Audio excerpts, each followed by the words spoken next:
You are watching MAC Football on ESPN. We welcome you to UB Stadium at Buffalo for a very special Thursday night opening college football kickoff between Lafayette and Buffalo. We are so splendid you're joining us tonight. Anthony Lima, Jordan Reed. We start out with Lafayette, a team that's hoping to pick up where they left off last year. Absolutely. They had a surprise season winning the Patriot League last year. Unfortunately had an early exit in the FCS playoffs, but this is a team that is very energetic. There's a lot of good vibes around the program. This is a big week one matchup against an FBS opponent. And Buffalo, they obviously have their tradition, but a revamped coaching staff and a revamped unit all the way around. Definitely. A team that's a little bit on the opposite end of the spectrum. First year for Coach Pete Lembo. We know that he's basically a program rebuilder, so I'm interested to see the footprints that he lays early on with this Buffalo program, but there is a lot of players that are new on this roster. Well, we are moments away from Pete Lembo with a headset for the very first time here at Buffalo, and get a chance to talk to him this week. He is thrilled for that turnaround to start tonight. He is. 18 transfers on the Buffalo roster. Yes, you heard that correct. 18 transfers, 35 freshmen. This is a new beginning for the Buffalo roster. Pete Lembo is known as a program rebuilder. Tonight is the first step towards that rebuild. And on the other end, John Troxel, he is back. An alum of this very university, and how thrilling it must have been for him to take Coach of the Year honors in the Patriot League. Without question, winning the Patriot League, being co-champs in that league, he's turned around this program within 2 seasons. This is a big year 3. For head coaches, year 3, you want to see that leap year, and I already think they're a year ahead of schedule making the FCS playoffs last season, but this is a big matchup for them tonight against Buffalo, an FBS opponent. Well, we are just a few seconds from the ball getting kicked off. How great is this? Thursday night football here in Buffalo. And we are absolutely thrilled to be bringing it to you, whether you're watching it on TV, streaming anywhere around the world, on ESPN. And the smell and sound of football in the air. And soon, so too, will be this football. And it is going to sail into the end zone for a touchback, where Buffalo will see that revamped offense for the very first time.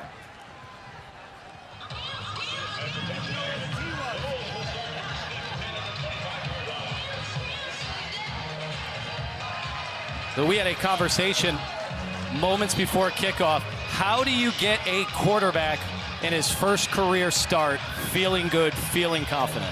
For a quarterback like C.J. Agbana, you want him to come out, you want him to throw the ball first. Just because a quarterback making his first ever start, he's not going to feel comfortable until he gets that first throw out of the way. So I would expect a pass early on.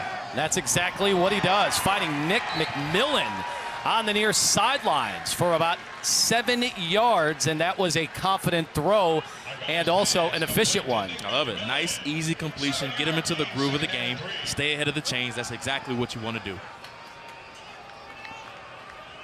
Operating again from the gun, we were curious what that offensive identity would be. That ball is batted down in a hurry. Nice play on that defensive front by Tyree Morris.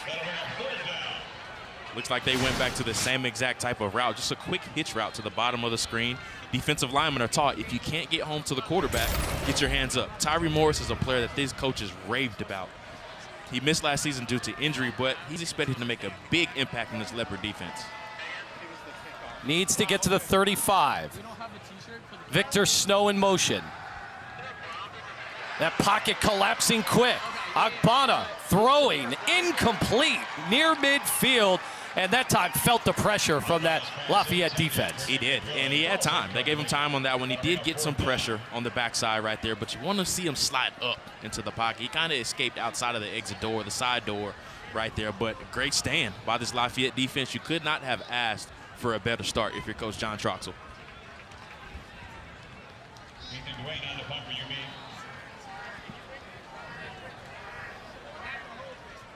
And here's our very first punt of the game. That's Ethan Duane, and it is going to be some pretty good starting field position for Lafayette, all the way at their own 40, where we will take a look for the very first time here in 2024 Dean DeNoble at quarterback for the Leopards. One of the best stories of any player on this field, a former walk-on. He went out, he won the starting position a couple of years ago, played really well last season, is the bona fide quarterback one entering the season this season.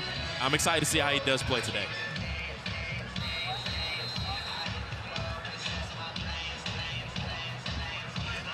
Now, this is a team that last year had so much effectiveness running that football.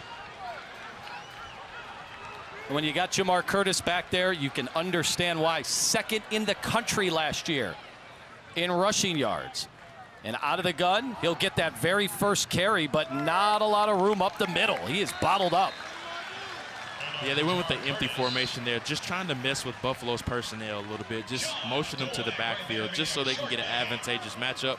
But don't blink, folks. Jamar Curtis is he's as quick as a hiccup. That's how quick he is in this offense, and I expect him to have a really good day against this Buffalo defense. 1,460 yards just a season ago and 15 touchdowns on the ground. He was as good of a weapon as you'll see in college football. But this throw right there to Chris Karaja for the first down. A simple RPO right there. I really like the play call. Just taking advantage of an aggressive linebacker right there. Dolak came up, tried to make a play on it. The running back, excuse me, trying to come up and make a play on the running back. They end up running a slant right behind his head. And now into Bulls field position. On their end of the field, you'll see 4 wide receivers. And again, out of the gun, you're going to see a lot of that today, both teams. And here's the handoff. And again, this one stymied up the middle. Curtis, nowhere to go. Running the ball up the middle is going to be really tough on this Buffalo defense. We have Tristan Souza, a Washington State transfer, as well as George Wallow, a fifth-year senior. So there's a lot of experience along that defensive line. I want to see them try to get the ball on the edge a little bit more with Jamar Curtis. Surprised they're going up the middle so much early on.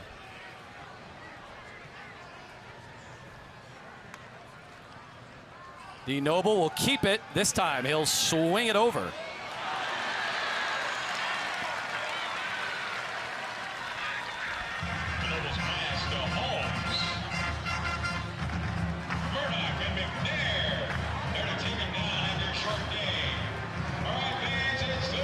Sets up a 3rd and 9.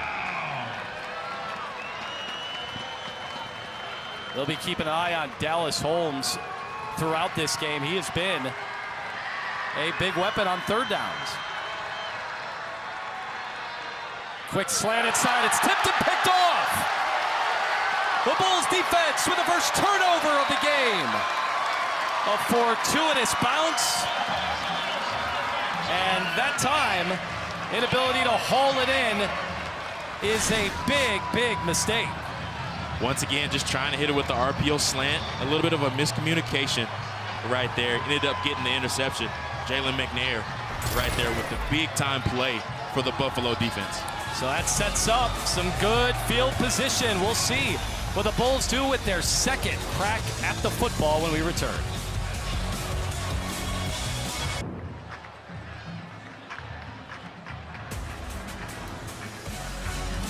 After the turnover, the interception, a critical one, and now Buffalo a chance to get their offense going after a 3-and-out on that first series.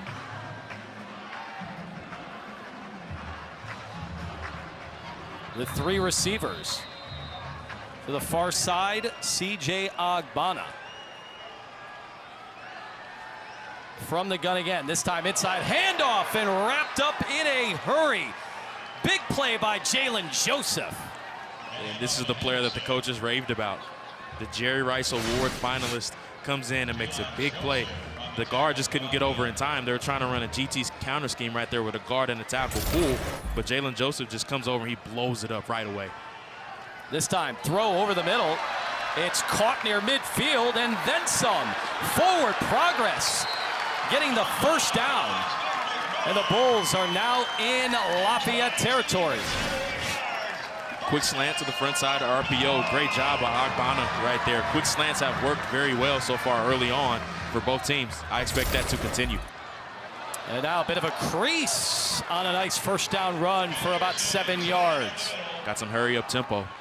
big completion like that really gets the offense in rhythm. Coaching staff really liked L.J. Henderson and the opportunities he's going to get in today's game.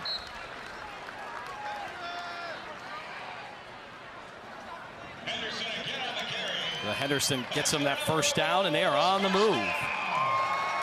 He's really starting to get in the groove a little bit. They're starting to get a feel for what they want to do in the running game. I would like to see him run some zone. Zone has really worked for him, but when they have pullers, that's when they've had the most negative plays. Agbana, quick throw. Far sideline, caught Taji Johnson. And now that offense certainly finding a rhythm here on the second possession. Once again, another quick, easy completion. The Lafayette corners, they're playing off a lot. So I wouldn't be surprised if they start to come up a little bit. Maybe they're a little bit nervous about the deep speed of these Buffalo wide receivers. But for now, they're staying off and they're taking advantage of it. That carry off to the right side.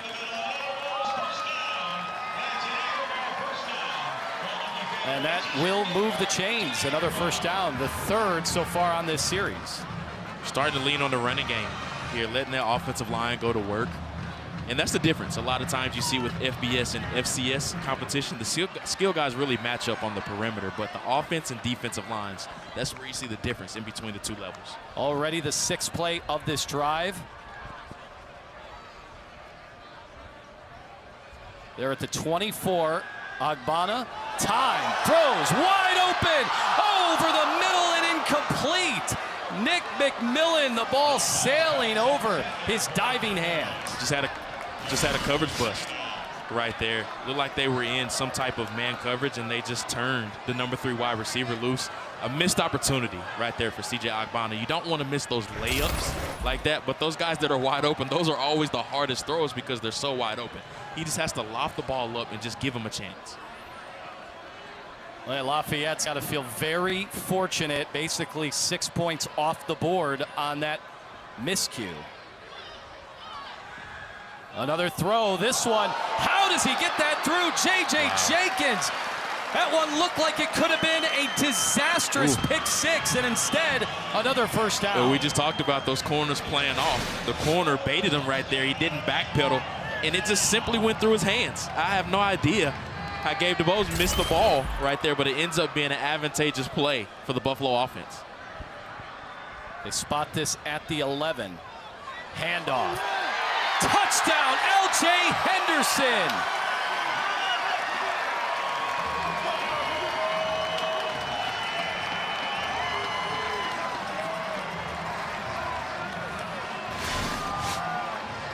Talk about turn of events right there. So it goes from a potential pick six to end up a touchdown play. Next play by L.J. Henderson. He really got established on that drive right there. Just once again, a simple inside zone play. The offensive line was able to set the tone right there.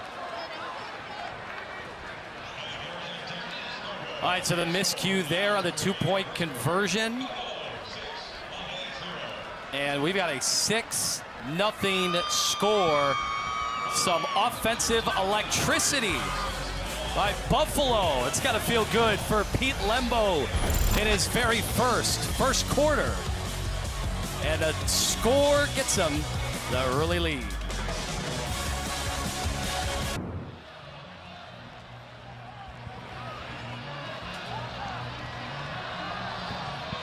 We've had our first turnover of the game. We've had our first touchdown of the game here in Buffalo. Bulls on that second possession. How about 10 plays, 69 yards, capped off with the 11-yard touchdown run by Henderson. We saw everything on that drive. We saw a potential pick six, and we end up seeing a touchdown. We saw a swinging gate where Buffalo missed the opportunity for the 2-point play. So a drive filled with everything on both sides of the ball on that one. Fair catch by Mason Keener. And so Lafayette will get their second drive. And boy, they're seeking their 4th straight season opening win. Meanwhile, on the other hand, Buffalo trying to get off to that great start with a new head coach. And it's something they haven't been able to do since 2021. It's exactly what we talked about for both programs. Lafayette, a team that I think is a year ahead of schedule, making the FCS playoffs and being co-champions of the Patriot League, while on the opposite end, Buffalo is just trying to find some type of footing after struggling over the past few years and now being under a rebuild scenario with Coach Pete Lembo. Holmes in motion. The give off to the left side. Curtis, but he runs out of real estate, maybe a yard and a half. And that's exactly what I wanted to see them do. Get Jamar Curtis out in space. That's where he thrives. They tried to run a little bit between the tackles during that first drive, and it was not successful for them. I want to see them continue to try to get the ball on the edge. Try to stretch this defense and put Jamar Curtis in space, whether it's in the slot or in the backfield. Now a little pistol look. Troy Bruce in the backfield. The fake, the delivery, it's caught and nearing a first down. And they are going tempo big time.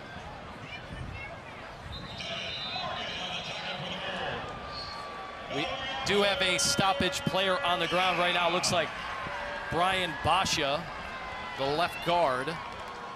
Trainers tending to him. But you're noticing on that offense, I mean, Jamar Curtis are looking for ways to get him involved, either on the ground or the air. Stick with us. Lafayette on the move.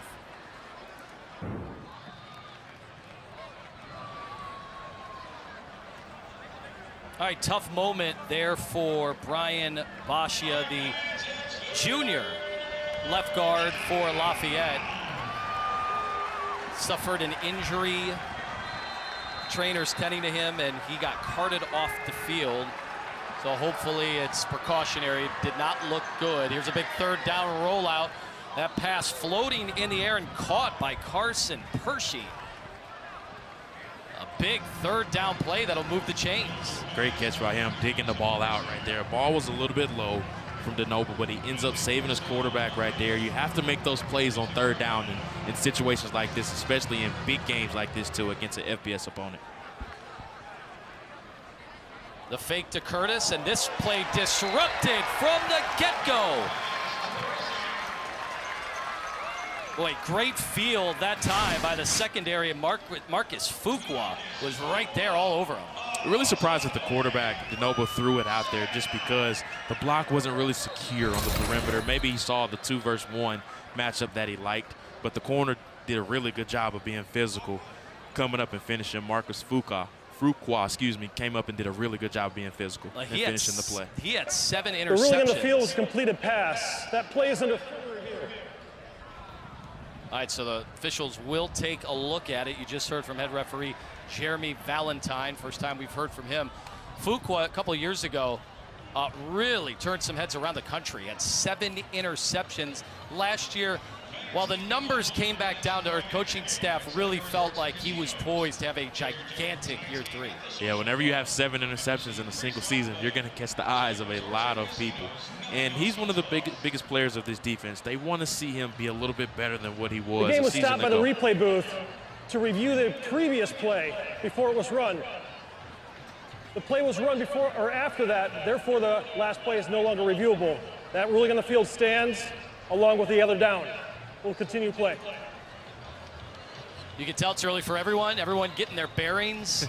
It's week 1. In their first game of the year, and so now that explanation going over to John Troxell in his 3rd year for Lafayette. Things move very quickly down there on that field. Yeah. They do have the quick review. That is, I think, one of the very, very beneficial rule changes over the last 5 years in college football. And the Mid-American Conference has done such a great job trying to speed up the game in that regard. So 2nd and 13 after some of that confusion. This time the flip. Curtis, they are all over it.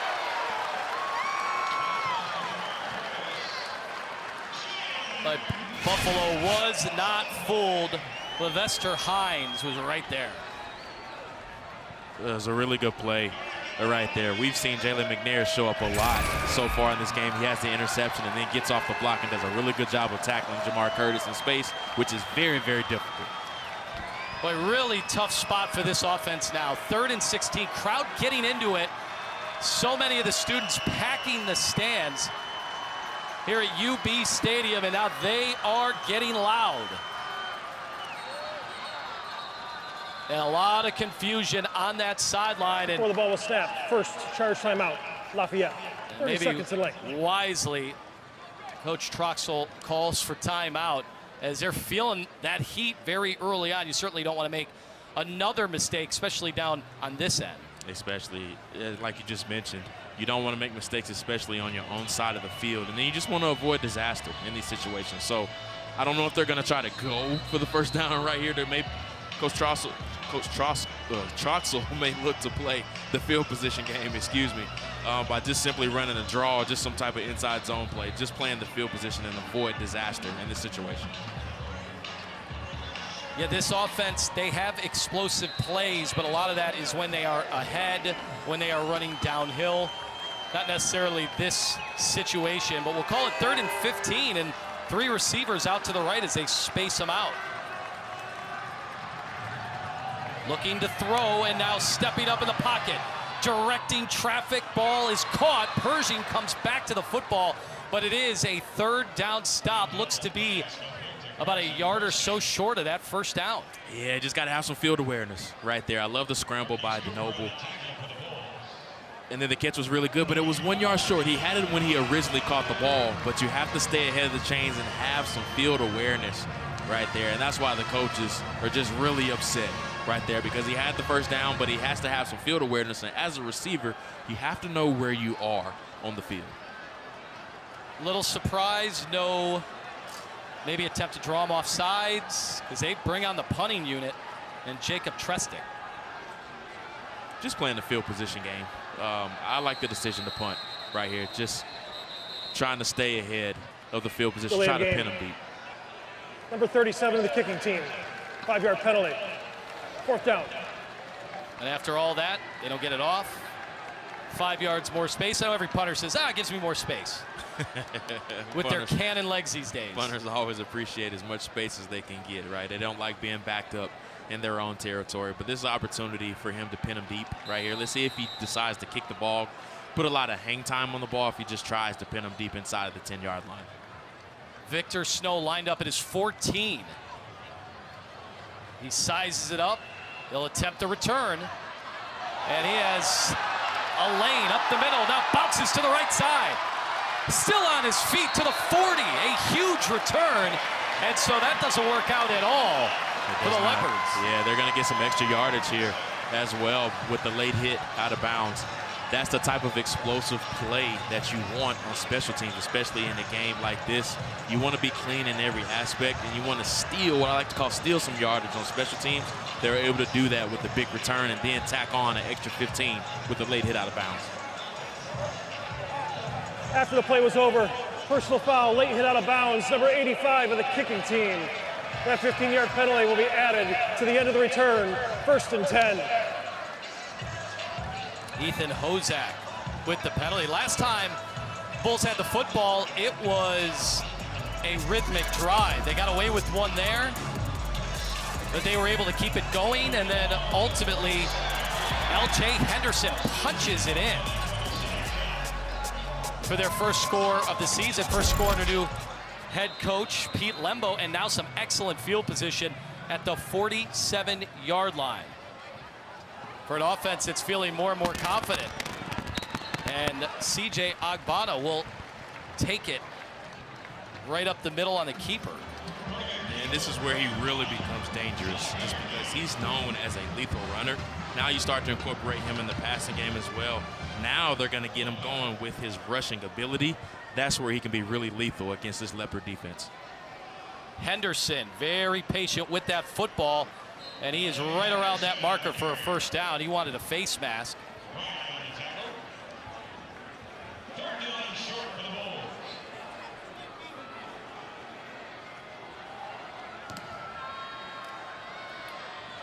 About a yard to go, another carry. And who wins this war with the football? It looks like he might have enough to get that first down. Just enough.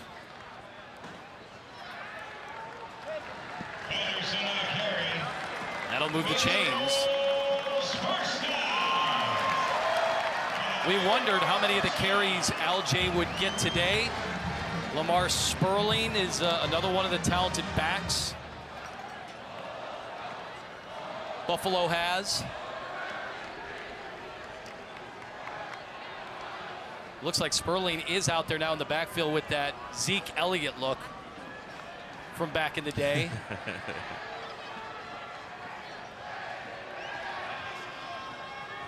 CJ will keep it and finds more room to run. He's down to the 30 as his drive continues. They've got him comfortable in the passing game. Now we're starting to see him take off a little bit more as a runner, which is what he naturally does. That's what he's been known prior to this season. Now they're starting to usher him in and get him incorporated with that inside zone. He had a really nice keep reading the defensive end and pulling the ball and getting positive yards. And nice yardage on first down. Opens up the playbook, and they'll try to open it up. Down the sidelines, into the end zone. Does he have it? A Buffalo touchdown, Nick McMillan.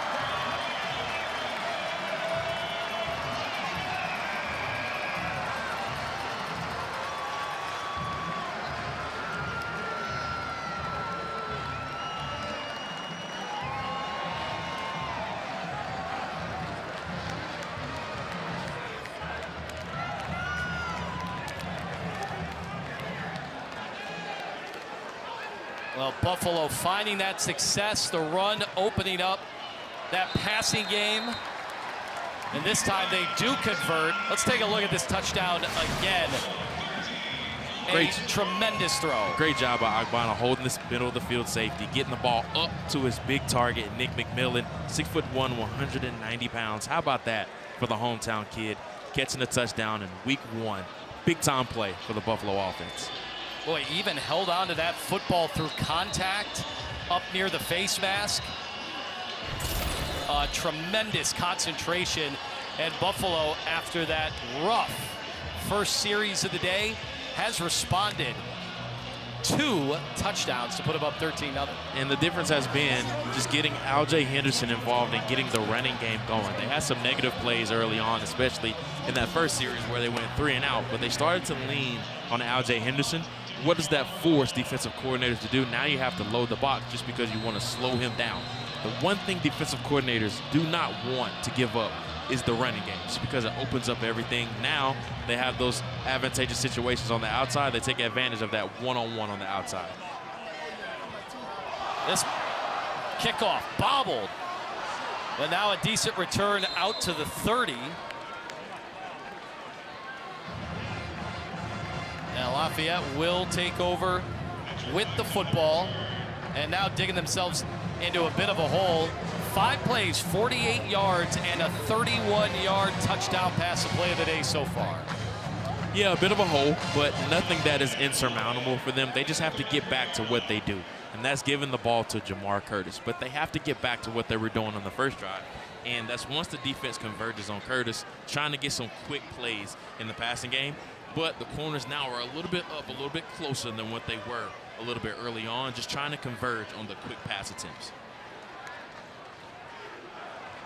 DeNoble from the gun. It looked like they were having some Before trouble. the ball was snapped, delay of game. Offense number 16, 5-yard penalty. First down. And so starting this drive behind the chains already. Which is what you don't want. You have to avoid those type of mistakes, especially coming out of the huddle. There's no excuse for having a delay of game penalty on first down coming from the sideline.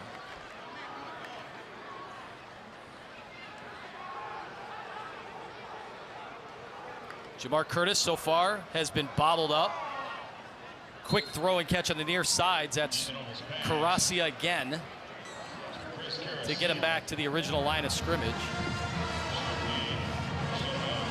Just trying to get back to 2nd and 9, 2nd and 10 situation, get back to the original first down yardage that you lost.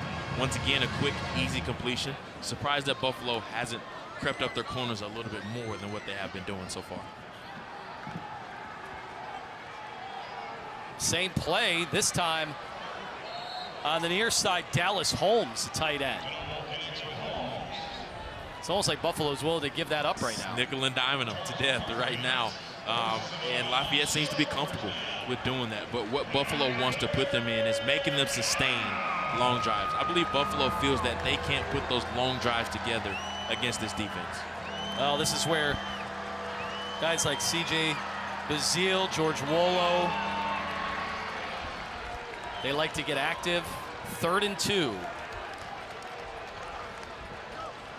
And it is a handoff up the middle and brought down behind the line of scrimmage. Lafayette does not get it. And now they're faced with another 4th down potential decision. DeNoble looking to the sidelines where they send the punting unit out. Yeah, surprised they tried to run up the middle right there, especially being down, who I think is their best offensive lineman, and Brian Brasha, with him being out to injury. I would like to see them once again try to get the ball on the edge. It was clear that Buffalo was sending everybody up the middle right there. They probably could have got something on the edge. Trestick will send it away. This one will bounce.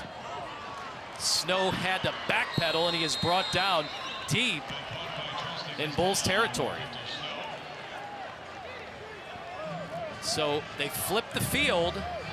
If you're looking for some optimism right now from Lafayette.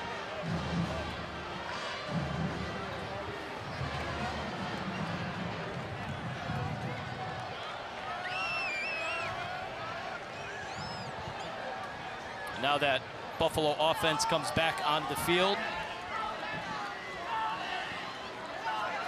Looks like they're missing somebody.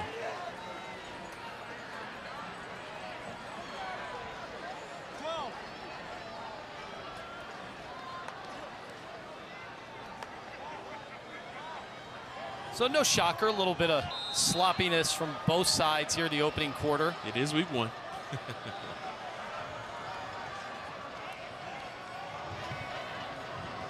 Agbada from the pistol. And Sperling has it maybe to the 14-yard line. Some tough yardage to get there. Boy, Sperling, Mr. Football in the state of Ohio in 2022. You like big numbers? How about 3,867 yards? Not a career. That season. Yeah. With 58 touchdowns. And you know, on those old college football message boards, they were surprised that Sperling not only picked picked Buffalo to begin with, that he stuck it out, that he stayed here through a coaching change. It was a big coup for him, for them to get him here. And you could tell that he's going to be a big-time player for them in the future. Falls forward for a few yards on the inside.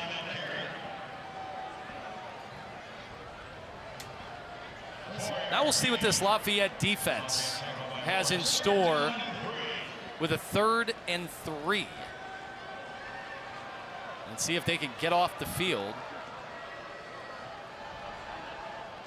Looks like they may not have to run another play before we switch ends and head over to the second quarter.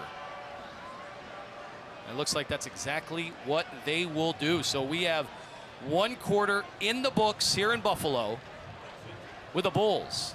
A 13-0 lead and a chance Reach the end of the first quarter to keep their 4th drive of the day going. But we've had some excitement already, whether it's on the ground or through the air. 13 zips, second quarter coming up next.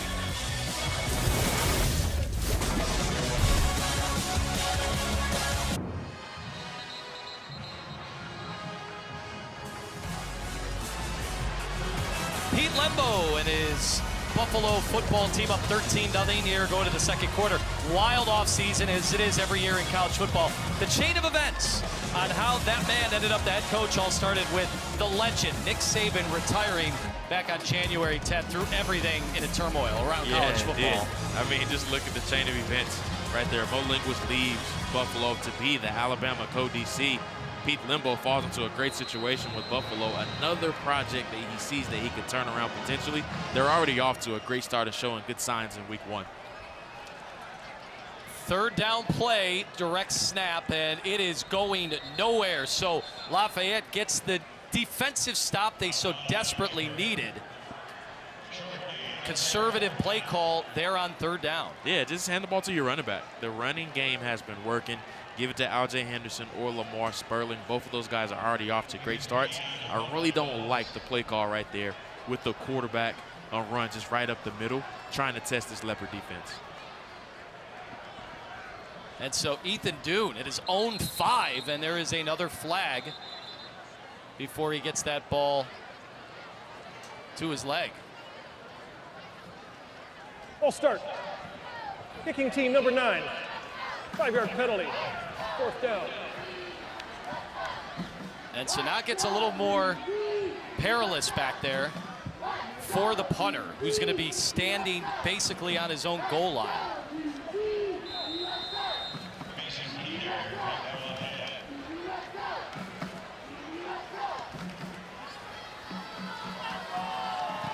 He just does get this one off. And it bounces, a huge bull bounce, and it's going to be down to the 27-yard line, as Mason Keener did not opt to go after that football. And so that works out to the advantage of Buffalo. Nice special teams moment there.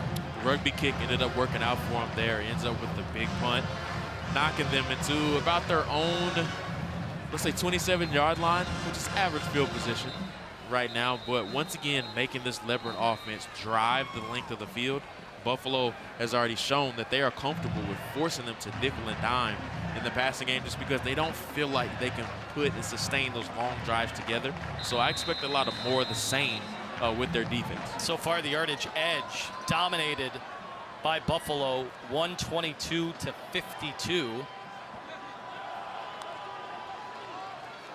DeNoble will step up in the pocket. Might have banged his ankle, and he is taken down.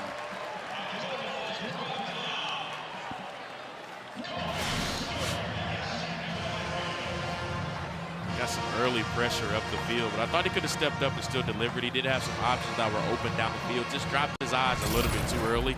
They're giving him time back there in the pocket. He just has to be a little bit more patient with allowing things to develop, and still just keep your eyes up when you're climbing vertically in the pocket.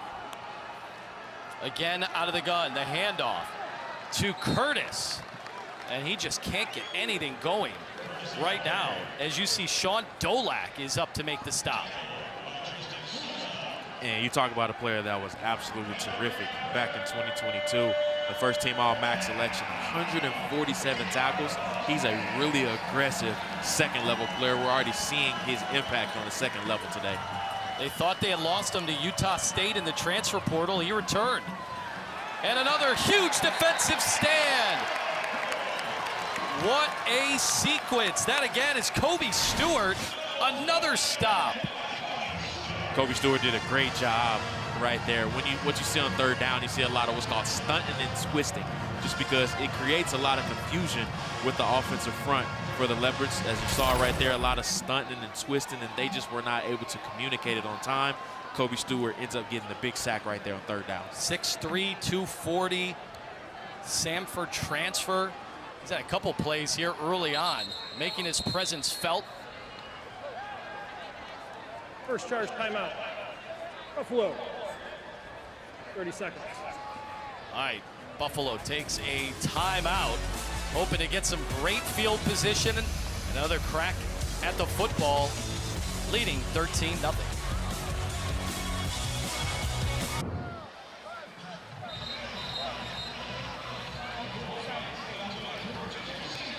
Welcome back. UB Stadium, second quarter. Buffalo on top 13-0, and hoping to get some excellent field position. Victor Snow standing at his own 40-yard line, hoping to get a chance at a return.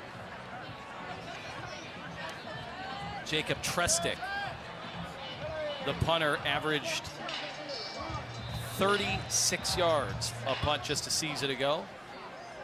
Did have a long of 57. He could use that right about now.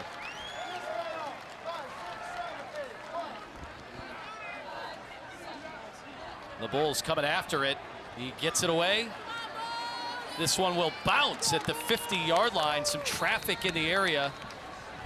Can always be nerve-wracking to the coaches, but great field position for Buffalo as they hope to keep that offense humming. It's one of those situations where you're saying, no, no, no, just get away from it. As a coach, you don't want that ball to deflect off of a player's foot or ankle or anything like that, just because they're blind to the ball. But it fortunately ends up working out for Buffalo, and they're starting, even though they're in their territory, nearly on Lafayette side of the field. Now, we saw a lot of L.J. Henderson in the early part of the quarter. Now it's been Lamar Sperling, and he's in the backfield again. He'll take the handoff. Starts right, then goes left. May have gotten 3.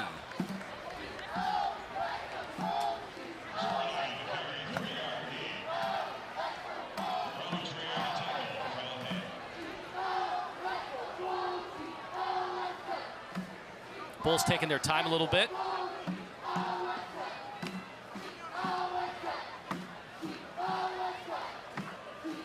You wonder how aggressive they will be.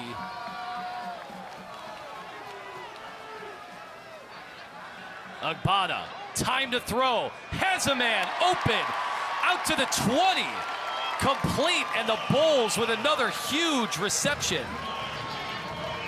This time, Jake Orlando is the recipient. You talked about the aggression, just a nice over concept, opposite hash to the big tight end, Jake Orlando. He's going to be a key part to this offense. They unfortunately lost him to injury last season, only played 4 games, but you can see he's going to be an integral part of this offense moving forward. Sperling showing some big-time patience.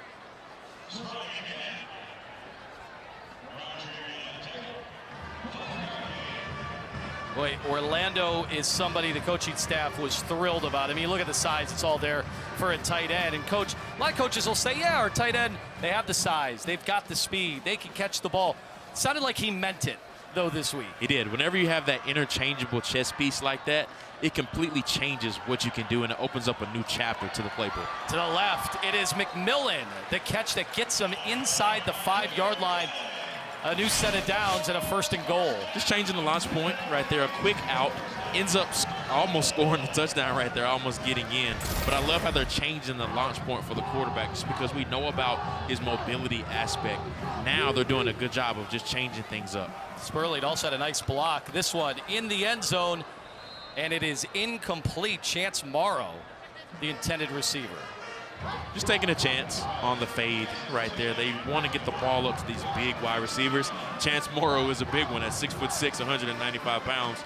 The Louisville transfer from a few seasons ago. Those are the type of chances that you just want to get the ball up just to see what he's able to do in those one-on-one matchups. So Morrow comes off the field. Taji Johnson is on it, the Boston College transfer. And so Lafayette, they see that substitution, they make their own.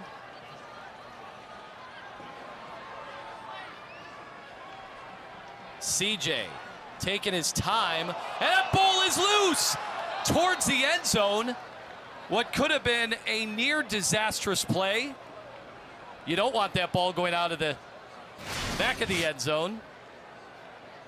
That's the last thing you want to see, especially down here. The ball was fumbled forward and then went out of bounds. The ball be brought back to the spot of the fumble, the 4-yard line, 3rd down. The officials were all over it. There might not be a play as punitive in football as that. Loose ball that could go out of the back of the end zone. All of a sudden, we're looking at a touchback and a huge turnover. And I can tell you, Coach Pete Limbo is telling the offensive coordinator on the headset, let's just get the ball to our playmakers right now. And on the rollout, this ball thrown away on 3rd and 4. Some nice pressure from Lafayette. Also, they had it on lockdown in that secondary. And so a nice stop by the Leopards. Exactly what they needed, especially down here. Just a confidence booster after giving up a couple of touchdowns in the first quarter. They come back and potentially escape giving up points here. Let's see if they can get the field goal here for Buffalo.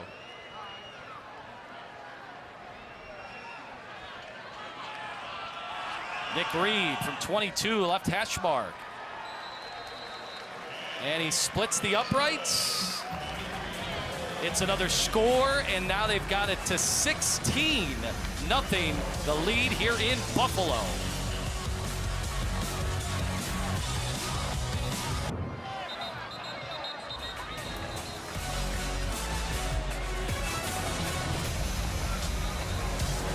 Little MAC football on a Thursday night, and a little Patriot League football. Lafayette, one of the well-heralded teams, unanimous first-place team this year. Now you saw that Buffalo drive. They've been able to add some separation with a 16-0 advantage, capping that drive off with a field goal. Lafayette may be feeling a little better about things. The game can kind of get away from you in a hurry, but if you get a big stop, give your offense a chance. Just trying to create some type of momentum and some confidence as well. Only giving up 3 points after having your back to your own goal line right there inside of your own 5. That's a confidence booster for the defense. Now, the offense does need to pick it up. They have not been successful ever since the early on drive prior to the first quarter turnover. You just haven't seen a lot of positive plays. So let's see if they can get Jamar Curtis going. That's when this Leopard offense is at their best. So you're always talking about turning programs around, can take 3+ years. Every coach has a 5-year plan. Whether they see 5 years at certain levels, always in question. Well, in year 3 at his alma mater, you're seeing John Troxell's got to be very thrilled coming into the season, the respect that they got from his peers after winning not only Coach of the Year, but the Patriot League a season ago.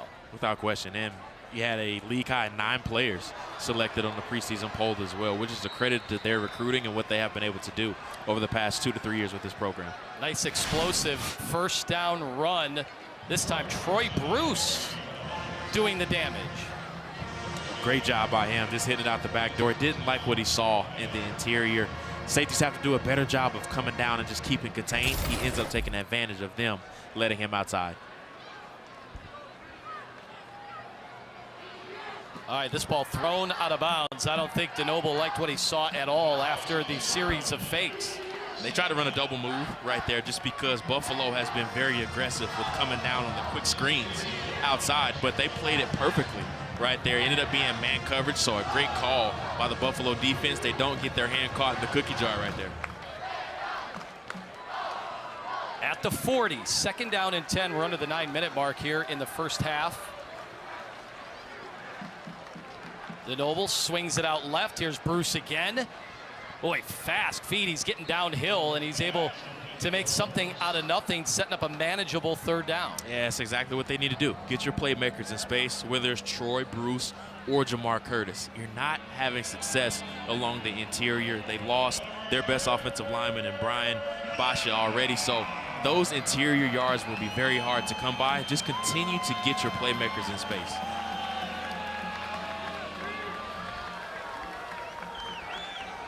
DeNoble all alone, whips it out to Bruce. And he takes a shot, but it looks like he had enough to get the 1st down. They were wondering if the ball got jarred loose. It didn't, but it's a 1st down, and the chains are moving. Their best plays have come on the exterior of the formation. Just a quick screen outside. Troy Bruce once again getting in space. Almost lost the ball right there. The ball did pop out very quickly, but he ends up recovering it. This throw is to Caracia. Boy, you're seeing some nice blocking as well down the hill for those wide receivers, and that's something Coach Troxell talked about. To play this offense, if you are expected to catch the football, you sure as heck better get out there and block. There's an old saying that every receiver coach in the country uses: no block, no rock. So that means if you don't block on the perimeter, you're not going to get the rock, which is just the ball. You can tell that these wide receivers take a lot of pride in those exterior blocks on the perimeter. Big George Wolo on that defensive front, making sure to put an end to some of that prosperity that Lafayette had experienced. That's up a 3rd and 5, and once again, UB crowd getting loud. Need to get to the 38. Time to throw down the right sidelines. Skying up to make the grab. It's caught. Caracia, a huge catch. Man coverage, 3rd down. Your playmakers have to step up in these situations like this. 6'1", 194 pounds. Started 23 career games over the past 2 seasons. He is one of the best playmakers in this Leopard offense. You can see just how comfortable he is so far in this offense. A big play for Lafayette. And this one on the ground, but tripped up.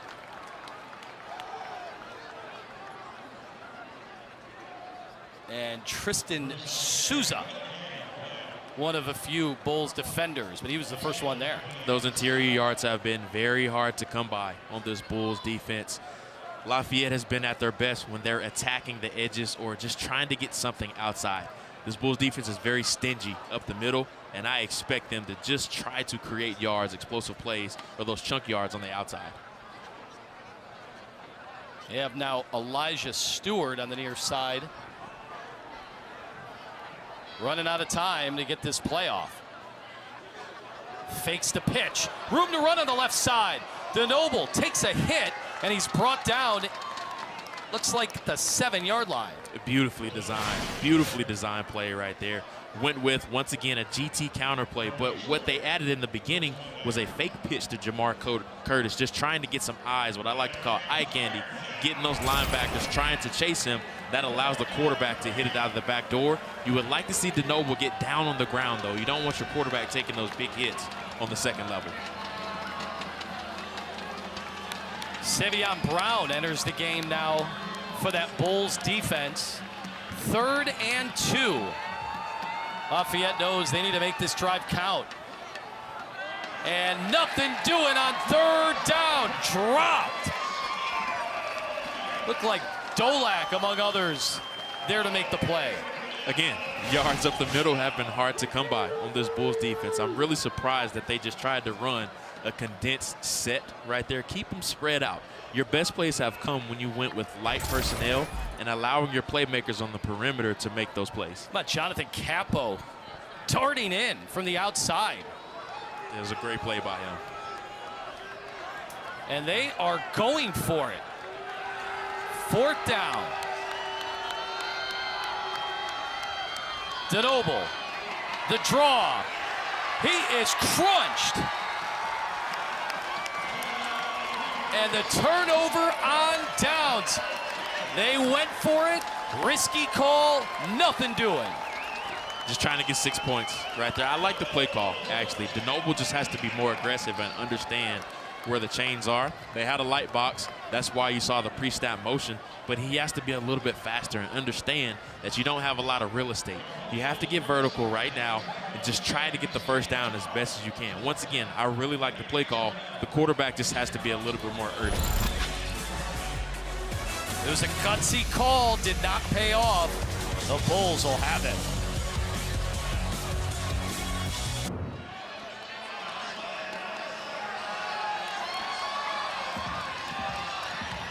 $16-0, our score here after a huge stop. Fans absolutely loving it.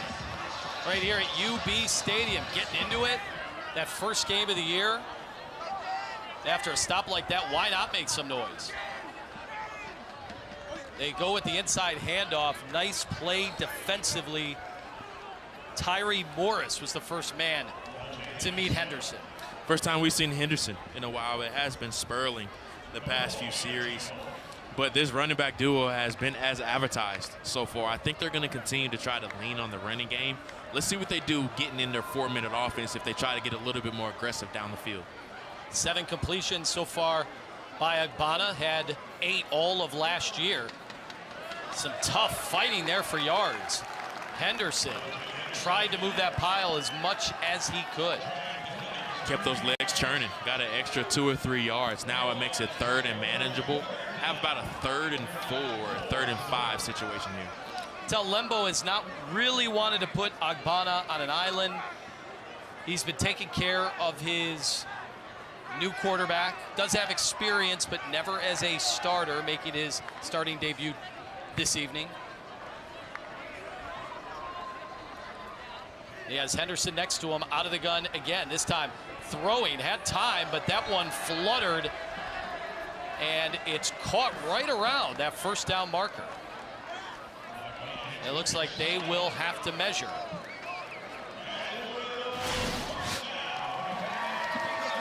Just a quick out to the field side right there. Looks like he did hang on. They end up getting the first down. And then a tempo run with, once again, L.J. Henderson. Looks to be the featured back on this series. Under 3 minutes to go. They'll now throw to the other side. Snow again, got a block, and he's down the sidelines, out to the 40.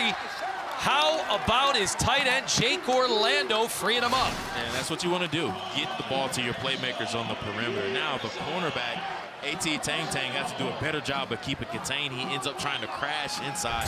That gave the wide receiver an opportunity to circle the defense, and it ends up being a big play for Victor Snow right there.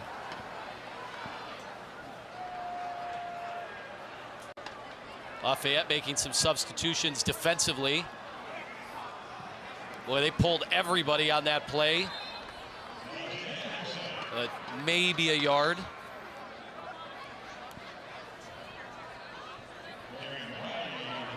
Darian Riley makes the stop to try to slow them down, and something you may not have seen in college football before, and that is the 2-minute warning. We've reached the 2-minute timeout. New rule this year in college football. You'll see it in the first half and in the fourth quarter.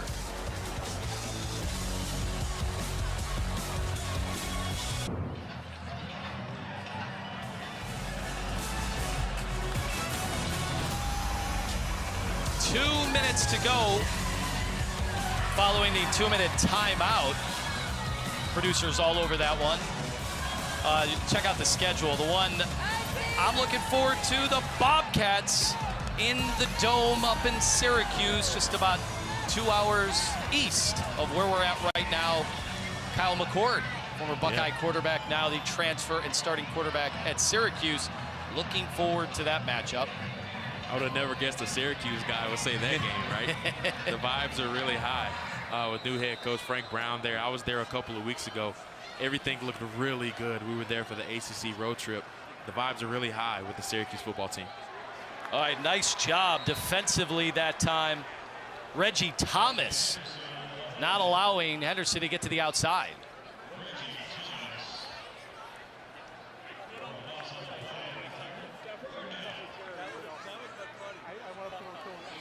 So third down.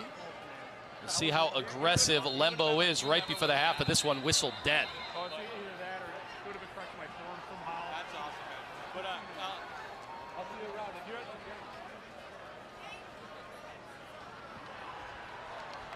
Jeremy Valentine, your head referee, will clarify.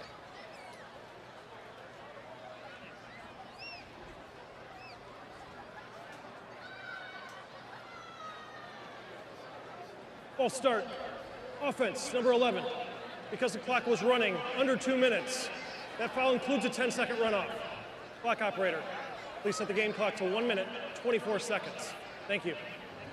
So where that runoff would only occur in the final minute, because now you have that 2-minute timeout situation, you see that standardizes the runoffs both in the first half and in the fourth quarter. That's a tweak to the rule this year.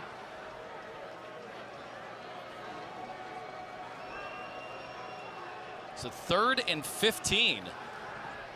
Agbada will tuck it. Oh, he had a crease up the middle, but was tripped up.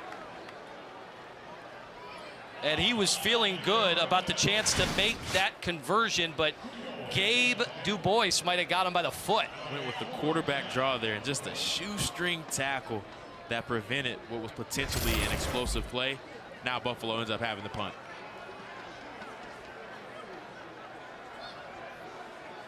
And that clock continuing to run. We'll get inside of 40 seconds. Just want to avoid anything disastrous right before the half, especially nursing a 16-0 lead.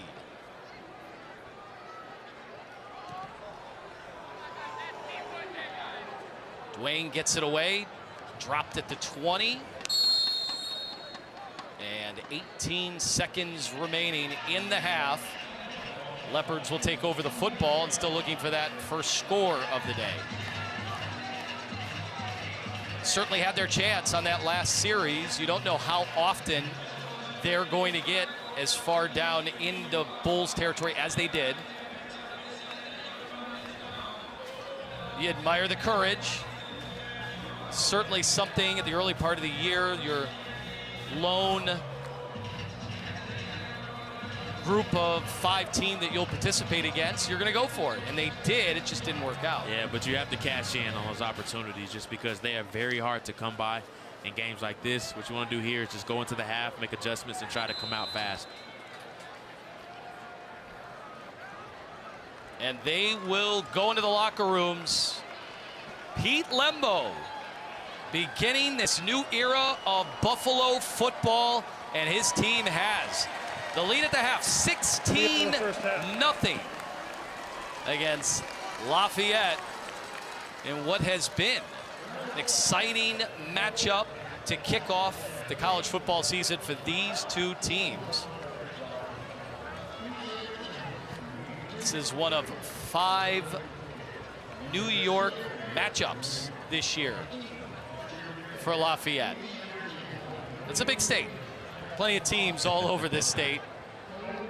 And John Troxell will head into the locker room, has plenty of things to talk about. What's one thing maybe that you could see the Leopards doing? Well, it's just execution. That's what it comes down to. They have not been able to consistently execute in the first half, whether it's the turnover early on in the first quarter, and then just some miscues offensively. Defensively, they just need to do a better job of getting off of the field. They have not done a great job of getting off of the field. That's what has led to 16 Buffalo points. All right, well, no reason to go anywhere along with that second half. We'll have a jam-packed halftime show for you right here from Buffalo. You'll get some highlights and so much more. Don't go anywhere. White people.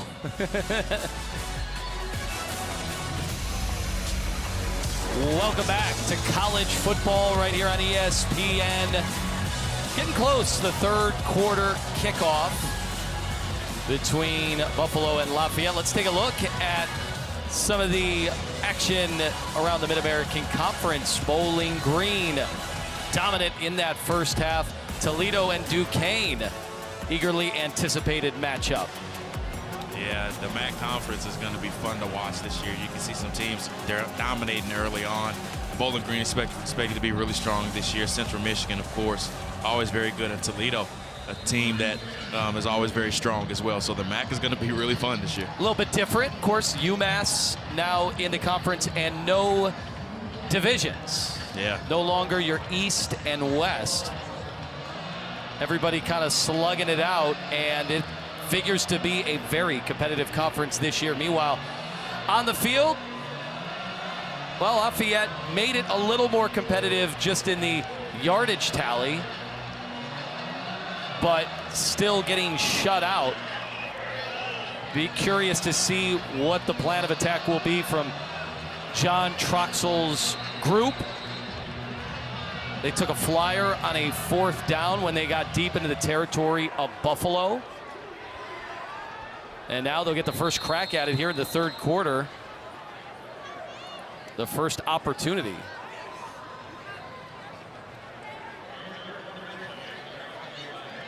Let's take a look at the numbers so far. Dean DeNoble, one of the more efficient passers in the country a season ago. 12 of 14, but not a lot of heavy lifting down the field. Yeah, you haven't seen a lot of down the field attempts just because they have struggled a little bit to hold up. So the best way to combat that is a lot of side to side passing, and then also a bunch of RPOs, just trying to take advantage of some quick slants off of the run game. So I expect a lot of that to continue. Once again, their best plays have come when they get their playmakers in space, whether it's Jamar Curtis or Troy Bruce. They'll come out throwing. Little pitch and catch. Elijah Stewart, first time we've heard his name today. Just trying to set up a screen pass right there. Something nice, quick, and easy just to get some positive yardage. Just stay ahead of the chains. Really, in the first half, Karagia was the biggest threat.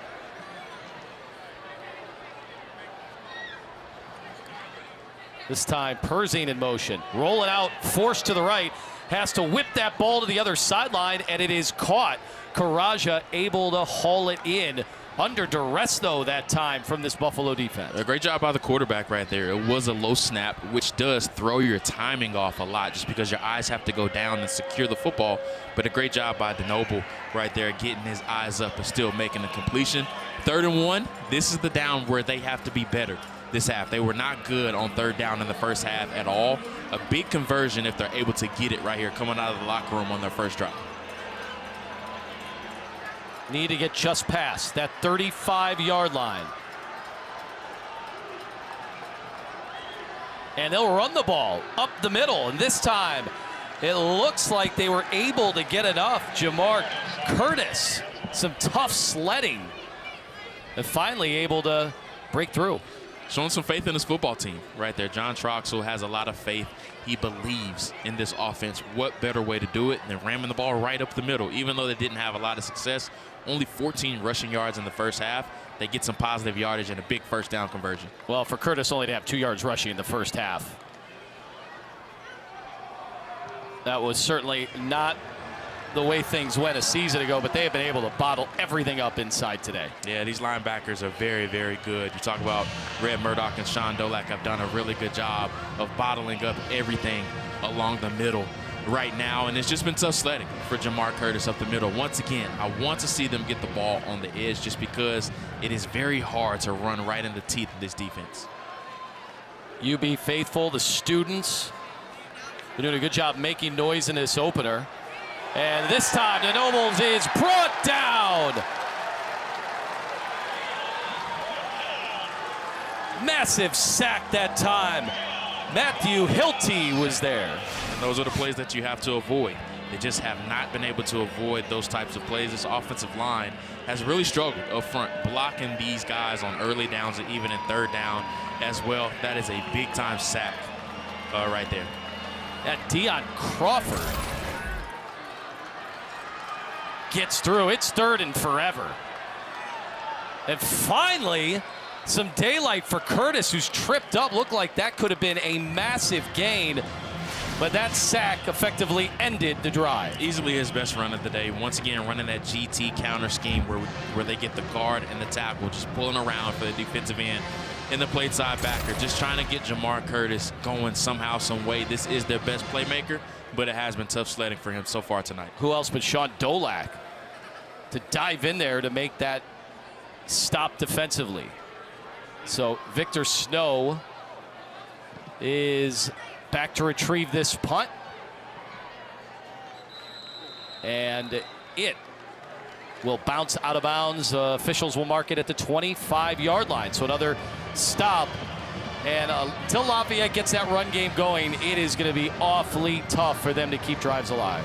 Yeah, it is. You want to see them being able to sustain drives, but they just have not been able to do it. Positive outcome so far for Buffalo. Still up 16-0 heading into their first drive coming out of halftime.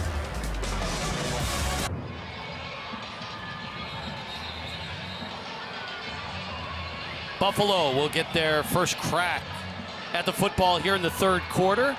C.J. Agbana making his first career start at this level.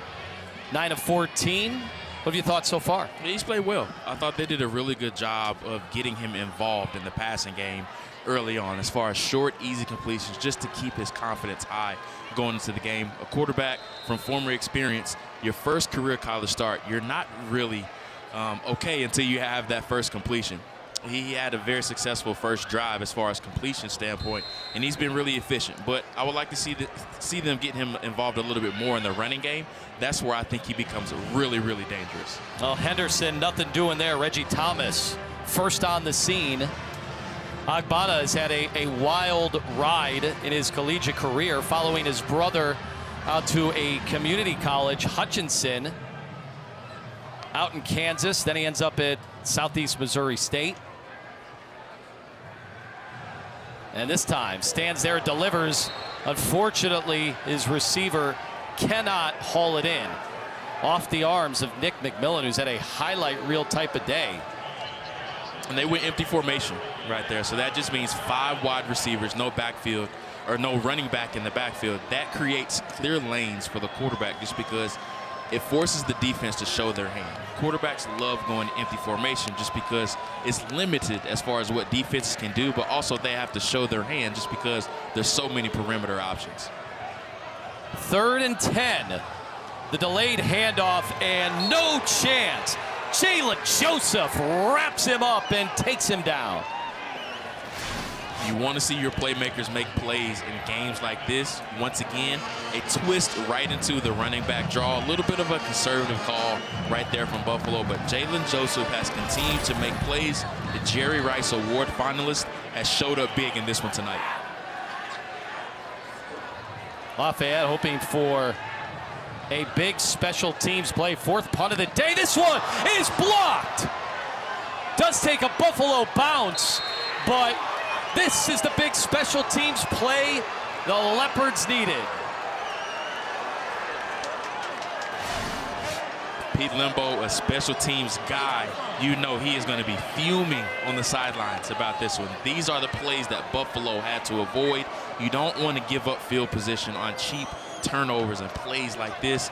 A huge change of events, or turn of events for the Lafayette team. Now the offense has to cash in with 6 points on this drive, just because this is one of the few opportunities of where they have started with the short field in Buffalo territory. Was that Troy Bruce getting in, playing some special teams, and making the huge play? It's exactly what they needed, and you can guarantee what they talked about the entire halftime. And we'll see what they do with it. Best field position of the day. The quick throw left. It's a double move. Touchdown! Wide open in the end zone, Dallas Holmes. The trickery pays off.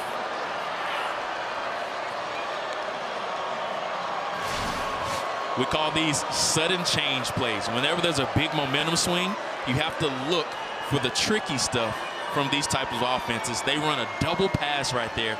Great execution. A little bit of a left-handed flick right there to the tight end, Dallas Holmes, who sneaks into the back of the end zone and gives the Superman pose. Big change of momentum in favor of Lafayette. Who'd have thunk it? The biggest throw of the day so far. Carson pursing the wide receiver, and now the two-point conversion attempt. DeNoble running right, and this one is disrupted. And so they do not convert, and that means it is a 10-point lead. But what a reversal of fortune. The big turnover and then the touchdown. Buffalo has it next.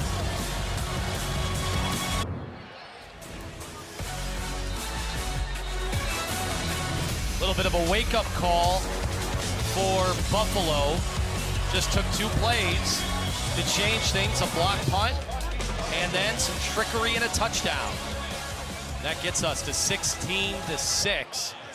And the Bulls talking about things, making sure it doesn't get away from them. All right, we'll call it a 2-play drive on the 18-yard touchdown pass. And certainly the crowd a little more nervous than they were about 10 minutes ago. Just a little bit. No, that is the momentum changer that Lafayette needed. Getting the block punt and then coming right back and executing the double pass. Big momentum swing for them. All right, Spurley on the return, looking for lanes. Kind of took his time and got out to the 20. Now there is some history between these two teams. The 8th overall meeting. Now you see Lafayette, they lead it 6-1. The last time these two teams met, 1998. And of course, Pete Lembo used to coach in the Patriot League. In fact, he was 26-7 overall in that league when he was at Lehigh. Also, of course, at Ball State here in the MAC, and now found a new home in Buffalo in his first game. That ball deflected immediately at the line of scrimmage. And that was Tyree Morris getting his mitts on that football. Second time we've seen him get his hands up. Once again, defensive linemen are taught if they can't get home to the quarterback, get those big paws up. Hopefully you can deflect the ball. It's happened on multiple occasions for him tonight. And now going backwards, that Bulls offense. Let's start. Offense number 78. 5-yard penalty. Second down. So a little bit of a stressful start to the quarter now.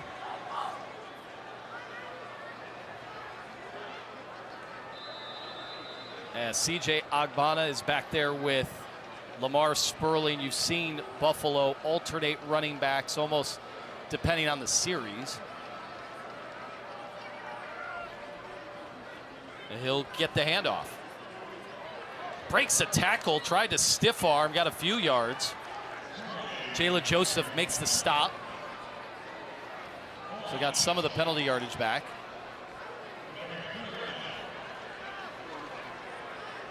And now 3rd and 9. Big play. We'll see how confident Lembo is in his quarterback to make a throw. Agbada near side, and it goes through his receiver's hands. Tight coverage that time by Gabe Dubois. And look at this, Lafayette with a stop.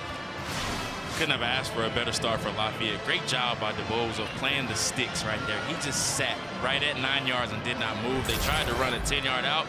He saw CJ Agbana eyeing the out right there, and he breaks on it and makes a terrific play. 4th down upcoming. And they are letting the corners and receivers battle it out so far today. Nothing ticky-tack. And this punt around the 38. We'll see where the officials mark it.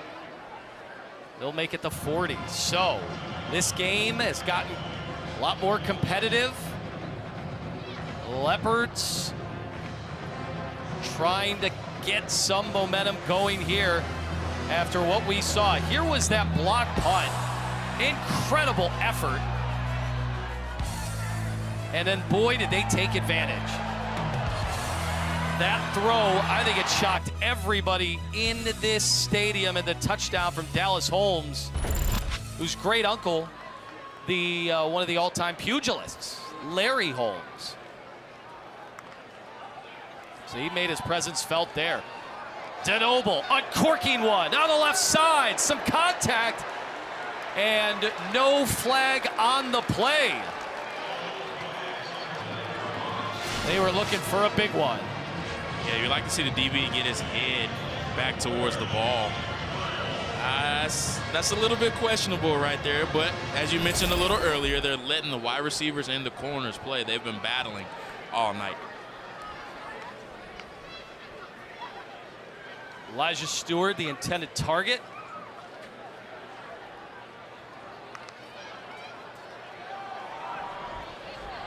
And again, that running game, it has been awfully tough for Jamar Curtis to find any breathing room in this football game.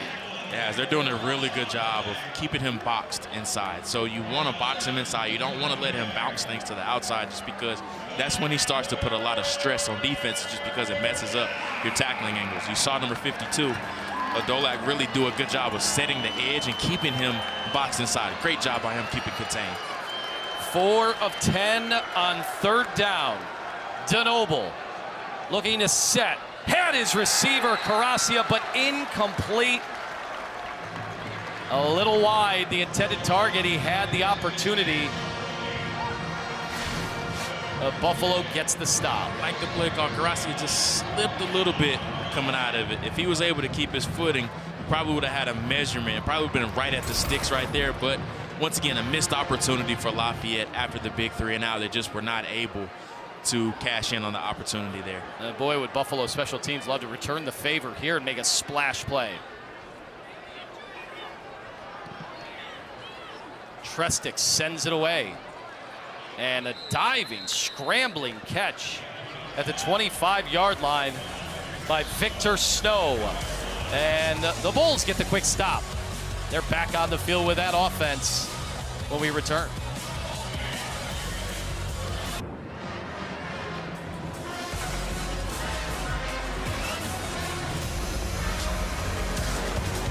Almost midway through the 3rd quarter. Back football on ESPN, where you see some changes afoot. Of course, if you're watching college football, sometimes barely recognizable, some of the new features. But here in the Mid-American Conference, how about no divisions? And just the 2 best records would meet the conference championship. So tinkering, do you like that? Anthony Lima and Jordan Reed here in Buffalo. When Buffalo tries to come out with a quick pass, looked like C.J. Agbana's hand may have got tipped a little bit there, or he just kind of second-guessed what could have happened. But once again, Jalen Joseph has been disruptive this entire game. They have not been able to block him tonight, but these are the types of plays you want to see your best defensive player step up and make. He has been able to do that tonight. This does get it off this time. The handoff, kind of mixing it up a little bit there in the backfield. That is Barksdale. Jaquez Barksdale, his first carry of the game. And he has another one for a first down, taking that hit from the defender and keeps the chains moving. You see Buffalo going a little tempo right here, just trying to keep that same personnel of Lafayette on the field and hope to tire him down with this run game. Here's Barksdale again, trying to surge forward, may have gotten two.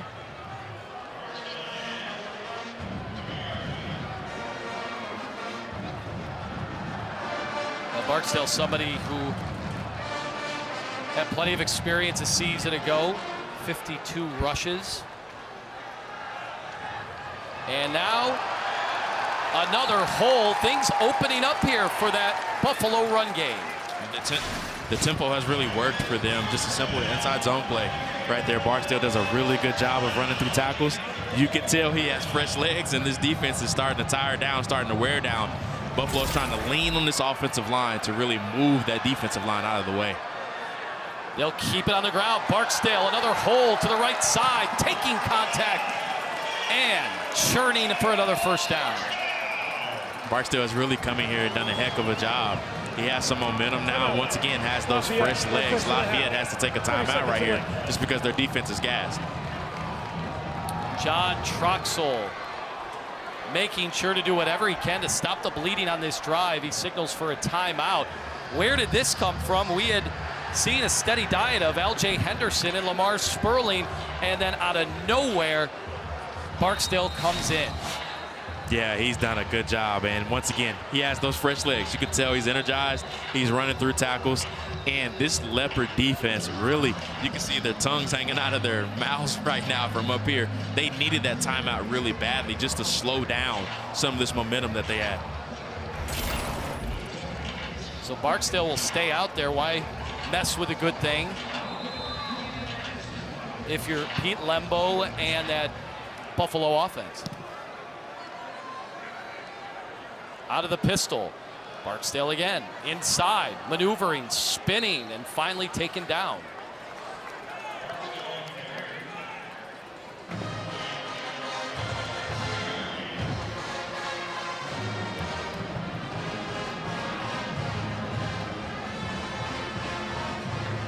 Barksdale 6 foot 230, hailing from Topeka High School in Kansas. Went the community college route to start out his career in Kansas. Here's a throw. Agbada uncorking one to the near side. And it's broken up at the last second. Nearly a Buffalo touchdown, but is taken away by the terrific defensive effort, Jalen Edwards. Yeah, I really like the play call right here just because you lull those DBs to sleep. You do it off of the play action. Agbada does a good job of getting the ball up, but you want to see him get it down a little bit quicker. It looks like he might have been in right there to me. Did he secure the catch all the way through? The ruling on the field was an incomplete pass. That play is under further review. Boy, that is a great look at it. And from this vantage point, that very well could get reversed, and that could be a Buffalo touchdown. Looked like he got 1 foot down right there. Heck of a job by Taji Johnson. Having the body control to turn his body and still get that right foot down. In bounds, it looks like to me, unless he had a toe on the white line down there. It's going to be really close. But a field judge right there on that play. Yeah. You're looking for control of that football. Now, from that angle, did that football get jarred? That's what it's going to come down to. Did he secure the catch all the way through the ground?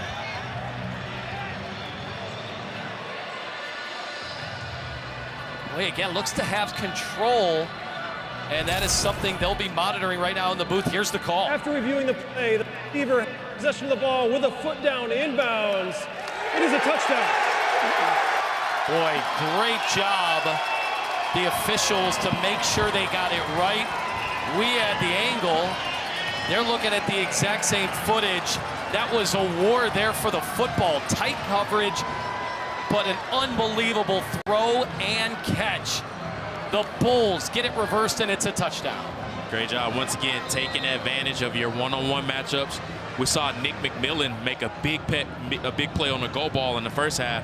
Taji Johnson, the other big receiver on the other side, the Boston College transfer, comes through in a similar fashion. Extra point is up and good.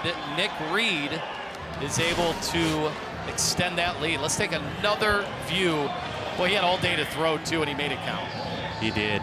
Once again, whenever you get your run game going, and you're able to lull some of those DBs to sleep, and then that allows them to come down. You want to see those box players come down. That's why they did it off of play action, just because when you get a heavy dose of Jacquez Barksdale like that, those defenders start to creep up, and those defensive backs fall asleep to take advantage of their one-on-one matchup outside. Taji Johnson comes through big off of a big-time C.J. Agbana go ball. So attempting to really seize control of this game. We've had some big plays, a little sloppy as well. I don't think that's any big surprise to the fans watching today. But a huge counter, huge response there from Buffalo. That's exactly what they need, especially when you have a special teams mishap like that. The momentum was starting to change into Lafayette's favor, but you get a big defensive stop, and now you go out and you get a touchdown as well. Mason Keener with a fair catch.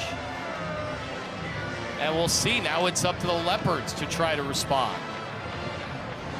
Yeah, we're going to find out a lot about this football team right here. You want to see them come out and put something positive together. Just try to get points on this drive. Drive by drive, try to take down this lead a little bit. It is not insurmountable. They have plenty of time, but they have not been able to generate any type of explosive plays in this game. So let's see if that does change on this drive. 6:10 to go here in the third. Dean DeNoble at quarterback. It's been mostly short, efficient passes. But anytime they've tried to go to the run game, it's basically been that. Curtis cannot get to the outside. Once again, just trying to box him inside. As you can see, he wants to hit it outside just because he wants to circle the defense and make it a race to the sideline. But this defense has done a phenomenal job. Shout out to Sean Dolak, who's been all over the field tonight, getting another tackle right there. This time, the attempt down the field, and it is incomplete. They were looking for a flag, but instead that was some lockdown coverage, but now we do have a flag. Pass interference. Defense number 4. 15-yard penalty. Automatic first down. Jonathan Capo. A little too handsy there. You know, they were letting him and Carson Persing kind of go back and forth, but I think once that shoulder got turned, that was enough of a tell for the official to throw that flag. Once you see the impede of the progress of the wide receiver be impeded and his jersey start to turn, you have to throw the flag there. This play looks almost out of a page of the Arena League. Yeah. As they try to get Curtis with a full head of motion, some speed on the outside. They tried to hide Jamar Curtis way behind the ball right there, but any defender that read the scouting report this week, I can guarantee you number 5 was circled on it, and he's one player they're not going to lose sight of at all. All right, did get him 5 though. So they're one of these manageable second down situations. Another quick throw to the near side, and that is Caracia. He was looking for a block. Another quick perimeter screen, just trying to get your guys out in space. Hopefully he can make that guy miss. He wasn't able to do it. The Buffalo corners have done an excellent job of coming up to tackle tonight, which is what you have to do to limit the positive yards on those perimeter screens. Eddie Pleasant III was right there. The Caracia has been a main target in situations like this. He again is stationed on the near side, need to get to the 48 of Buffalo. Huge third down. And this ball thrown over the middle. They're looking for a call. And we have a flag back where the quarterback released the football. Usually means a late hit or roughing the passer. Personal foul. Roughing the passer. Defense number 53. 15-yard penalty. Automatic first down. So the second time a penalty has hurt Buffalo on this drive. Went with the empty formation there, and they bought more guys than they could block. Number 53, C.J. Bazell gets the free pathway to the quarterback. Unfortunately, hits Dean DeNoble late right there and gives Lafayette a first down. So now down to the 36. Some costly penalties starting to add up.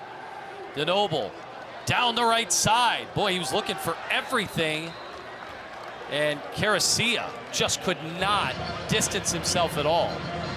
They're taking chances with these deep balls down the field. Now, I didn't like the opportunity right there just because it was looked like cover 3 or cover 4, excuse me, right there. The safety and the corner were in the same neighborhood as the wide receiver. So I would have liked to see something a little bit more positive right there. So all alone again out of the gun. Quick throw out to Persing.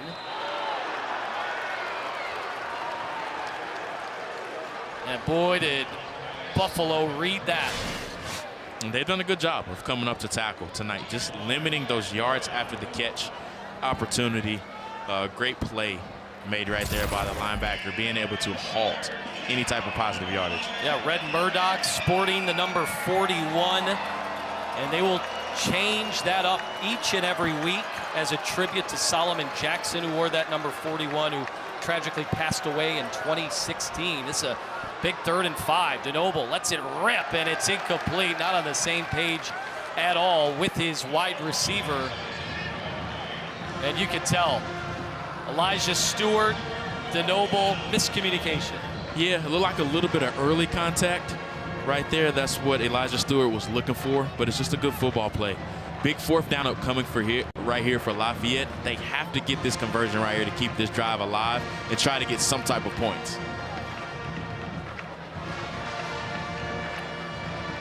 So now entering the game, Najee Adams, number 2 on the far side. We have not seen this formation yet today. DeNoble, it's a delayed draw, and he is stopped short. Big stop by this Bulls defense. It's the same mistake that he made in the first half. 4th down, quarterback draw. He has to understand where the sticks are. You see he kind of stuttered his feet right there. He just has to get vertical. All he needed was another half yard in order to get the first down. Just poor awareness by Dean DeNoble. He just has to understand where the first down marker is. All he needed was another half yard, and the drive would have continued. Yeah, Murdoch again. Boy, it's 6'3", 235. Heck of an athlete. And boy, they got some talented linebackers with Buffalo, some experienced guys that you're not really going to fool them out there on a 4th down like that. You're not. You have to get down. If you're the quarterback, too, you don't want to take any type of extra hits, especially from these Buffalo linebackers. Here comes the handoff. It's Barksdale again. This time nowhere to go for the first time.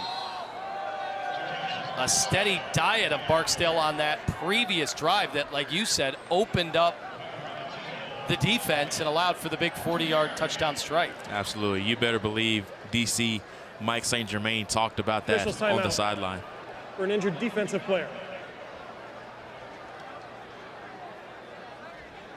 So C.J. Agbana, first career start at Buffalo. Remember, he was the backup last year.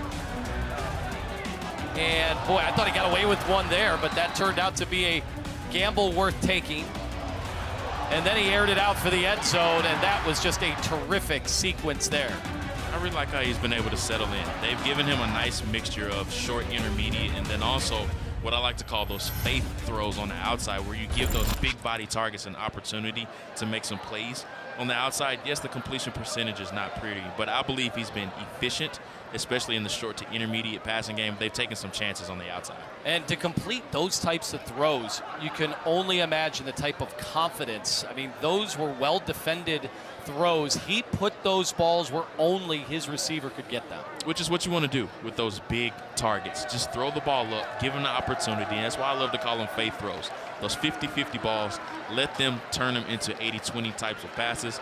You have a 6'3" wide receiver on one side, you have a 6'1" guy on the other side. Give those big guys opportunities, and in those one-on-one situations, allow them to cash in. They've been able to cash in on those opportunities tonight. Meanwhile, Tyree Morris limping off the field. He's a big boy, 6'6", junior out of Mechanicsburg, Pennsylvania. And he has held his own there on the inside throughout most of this game. Start really, the game clock, please. up until that previous drive. Thank you. So 2nd and 8. We're at the 3-minute mark of the third quarter. Here's the option pitch. And nothing doing on the outside. Lafayette was ready.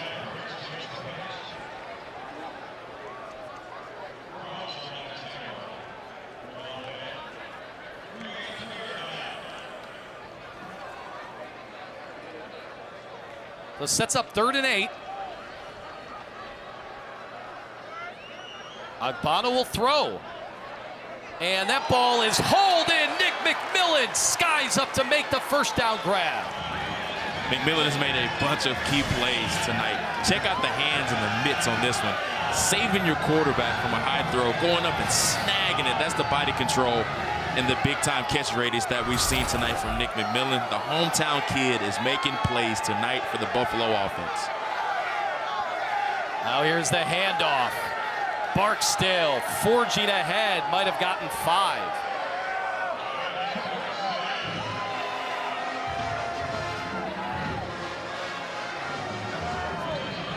What have you seen from these running backs of Buffalo today? They've gone with 3 different throughout the course of our broadcast. Well, they're all different. That's what you really notice about these. Aljay Henderson is really your combination of short area quickness, and then also he can be a banger as well. Lamar Sperling. An injured defensive player.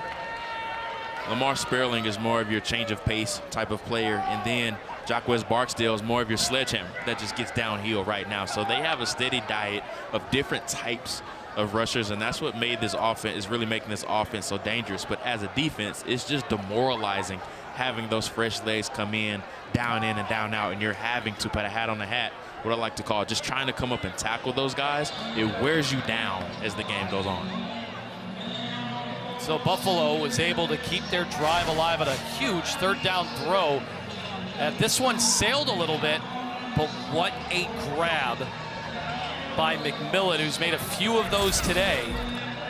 And it looked like number 5, A.T. Tang was ready. If that ball got through, could have been one of those huge turnover situations. Instead, makes the grab, and he's now got 76 yards on the day and just some huge catches. He's been big for this offense in every way. He's shown up in the short area. He's made some really good intermediate catches, as you saw in the curl route right there. And then the deep ball down the sideline, the right sideline in the first half, the touchdown catch was absolutely phenomenal. So the body control and just the catch radius has really shown up big tonight. Another handoff. Barksdale stays on his feet. And it's another huge chunk and a first down by the Bulls. Once again, just wearing this defense down. Barksdale is a big running back at 6 foot, 230 pounds. You better believe as the game goes on, defenders get tired of just tackling this guy. Would not be surprising if he breaks off a big run here soon. Now they're going to stay on the ground. Remember, no Tyree Morris, who had to limp off the field, so Philip Pfeiffer is out there doing his best.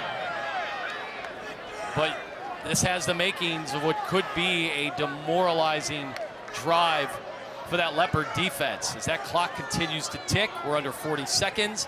Agbana will dump this out of the backfield. And nice job defensively.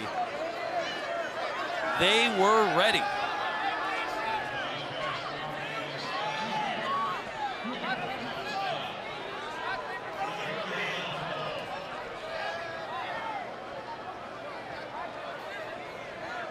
So now Mark Anthony Scott is another weapon deployed by head coach Pete Lembo. You know, first game, you know, he's thinking big picture. We've reached the end of the third quarter. And now 3 quarters in the book, and that man, 1 quarter away from his first victory here at Buffalo. Has to like what he's seen, but still plenty of football remaining. You're watching MAC Football on ESPN.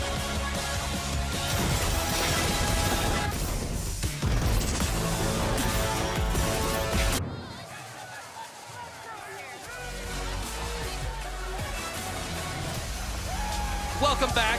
MAC Football ESPN. 4th quarter. Buffalo looking for that first opening win since 2021. Agbana has his target just short of the first down marker. Victor Snow with the catch brings up 4th down. What do you do? It looks like they are going to kick a field goal here. Yeah, I would have went for it. I would have continued to give him a dose of Jacquez Barksdale. That's been working. I'm in comfortable range to go for it, but I guess they feel good about the field goal. They feel more comfortable about the field goal range. Well, this one will be about 52 yards.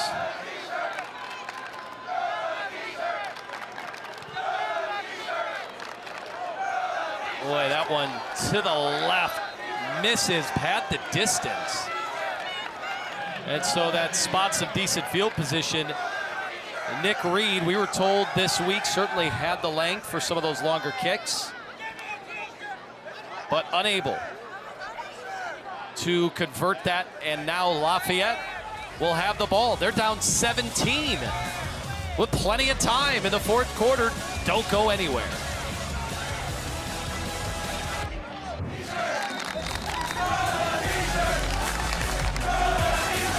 The home faithful feeling good about the debut of new head coach Pete Lembo. But how about the defense for Lembo's squad in this game?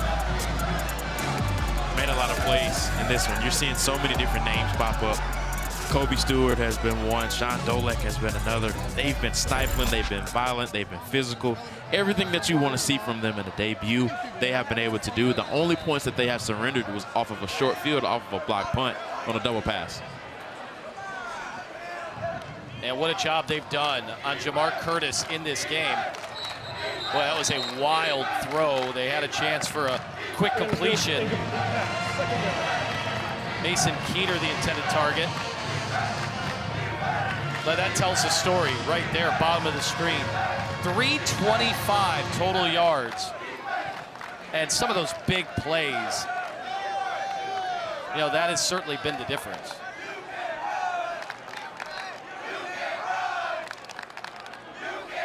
Well, this time some misdirection they were hoping would help Jamar Curtis find some real estate, but again, bottled up, and he can't get to the outside. We just went with the sprint draw right there, a little bit of misdirection. All the sprint draw is they sprint, the quarterback sprints to one side of the field and try to hit it out the back door, just handing the ball off to the running back. Just trying to figure out ways to get their best player, Jamar Curtis, in space, but this defense has been very stingy, and they've done a heck of a job bottling him up so far tonight. Well, Sean Dolak, a big reason why.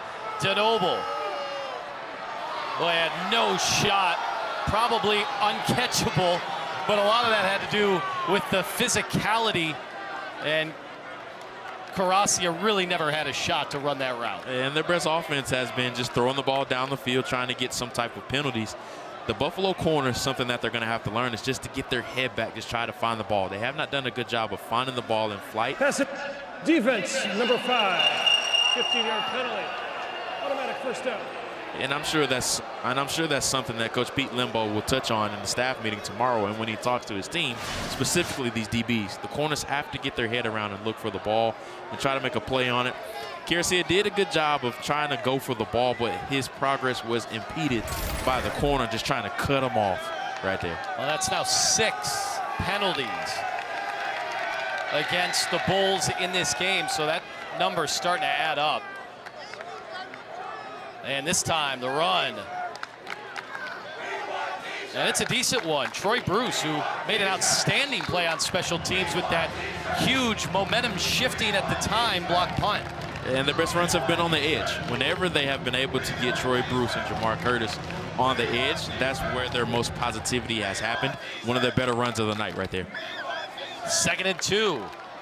And that ball thrown wide and out of bounds.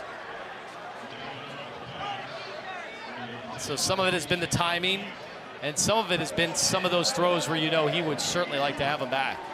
A lot of quick game passing so far for Lafayette. You can tell that they don't have a lot of trust in their offensive line to really hold up against this defensive front of the Buffalo. So they're trying to create some type of quick and easy completions, whether it's off of an RPO or just a drop back concept. Now Devin Page in the slot. Haven't seen much of him so far today. DeNoble, defense barreling down on him, trying to stay alive. He somehow does. What an incredible run. He was going backwards and somehow found enough to move the chains. One of the few positive gains that we have seen from him as a runner tonight. A heck of a job avoiding the defensive line, stepping through tackles right there, lowering his shoulder to get the first down. A big pickup for the Leopard offense. Man, not many guys have been able to battle with George Wolo and live to tell about it, but he just did. Another throw, this time to the left side. Elijah Stewart with another catch and a first down. They're finding a little bit more cushion and some breathing room on these routes. Yeah, just taking advantage of the one-on-one matchup that they like to the field. It's just a simple curl route off of play action right there. A great job by DeNoble identifying the matchup that he liked. And a great job by Stewart right there, just executing and trying to get up the field, creating some yards after the catch. DeNoble this time somehow unloads that football. He was going to get dropped. I don't know how he stayed on his feet with C.J. Bazille right there. He initially wanted to take the one-on-one matchup. He ends up having a second reaction throw, is able to find number 85, Ethan Hozak, right there at the last second just to get the ball out of his hands. A good job by him trying to negate a negative play, even though they still did lose some yardage. It's a loss of 1 as opposed to what potentially could have been 5 or 6 yards. They have Troy Bruce in the slot, and now on the end around. Reverse. He has some room, and he gets inside the 20, but a beautiful read by Sean Dolak, who didn't look like he was fooled. And if he was, he certainly made up for it. Man, this guy has a GPS on the ball tonight, doesn't it? He just is everywhere. A great tackle by him just to prevent what could have been another explosive play in the running game for this Lafayette offense. Dolak he's been the hub of his defense, and we know what he was able to do in 2022 when he was a first-team All-MAC player with 147 tackles. Missed last season due to injury in the 4th game of the year, but he's shown up tonight in a big way. Throw to the left side, and it looks like Elijah Stewart, if he got that foot down in bounds, has another first down. Actually, that is short. So that gets him closer, a 4th down attempt, but again, manageable is, I think, what they were looking for on that play. So 4th and 2. Trying to even up things in the passing yards department. Look for the ball to get in Jamar Curtis's hands, or he has a one-on-one matchup on either side. He could look to throw a fade ball here. He's looking at Garcia in the end zone, and he holds it in for the touchdown. Boy, they made that look easy. You called out the matchup. Whenever you load the box like that, that means you have one-on-one matchups on the outside. That means my guy is better than your guy. Just throw the ball up, give him a chance. Garcia does a great job of creating some late separation right there, flashing late hands. Maybe a little bit of a push off, but he shields himself from the referee right there and comes up with a big catch. Well, the fans saw that on the video board, and they were voicing their displeasure with the officials in a very professional manner. At least I hope our mics aren't picking some of that up. And so, a drive aided again by a penalty, and then a nice throw. Maybe even a better catch. 23-13 is our score.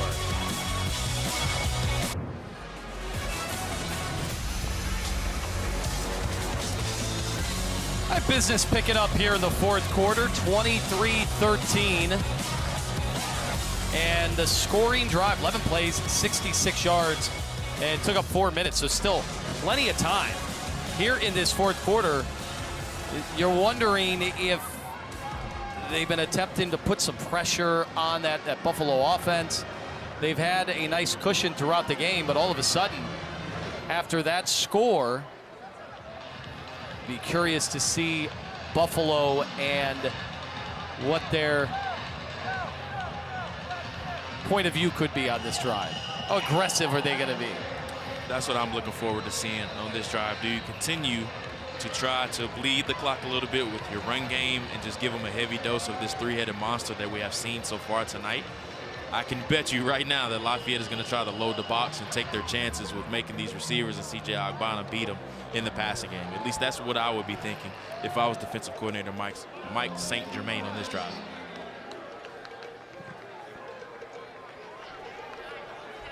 This ball off his knee and right into the hands of Lafayette. They have the ball inside the 10-yard line. A special teams gaffe. Special teams has been a huge difference maker here tonight. Just was not able to field the ball in just a disaster situation. Then recovered by the kicking team by rule. The ball's dead at the spot of recovery, the 18-yard line. 1st and 10, Lafayette.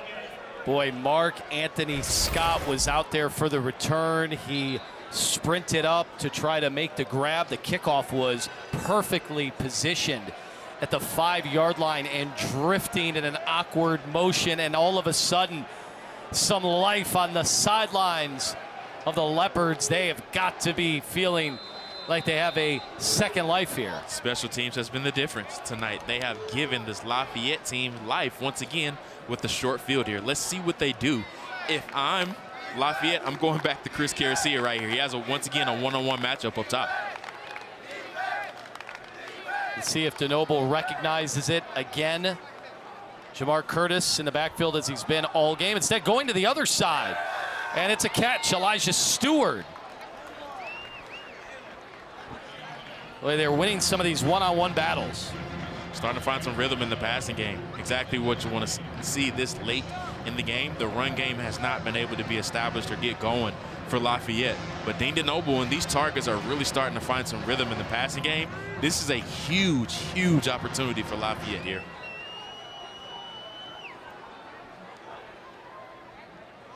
Persing in motion. DeNoble will step up in the pocket, but he is brought down. Incredible play. Who else but Sean Dolak? Once again, making tackles in space. That's what Dolak has been able to do tonight. He has been outstanding for this defense. Making those tackles in space is crucial to a defense, just because if you have a more dynamic quarterback that's able to make a defender miss in space like that, that puts a lot of stress on your defense. But being able to come up and make those types of tackles, Dolak has done a tremendous job tonight. They go empty out of the gun. Persing lobs one up just out of the outstretched arms of Elijah Stewart. They had the opportunity there. Yeah, they did. You got the exact look that you wanted to. If you're Lafayette, you just got to be able to connect. They went empty right there, and Buffalo tried to heat them up with the blitz. They just were not able to connect on the slot fade right there to Elijah Stewart.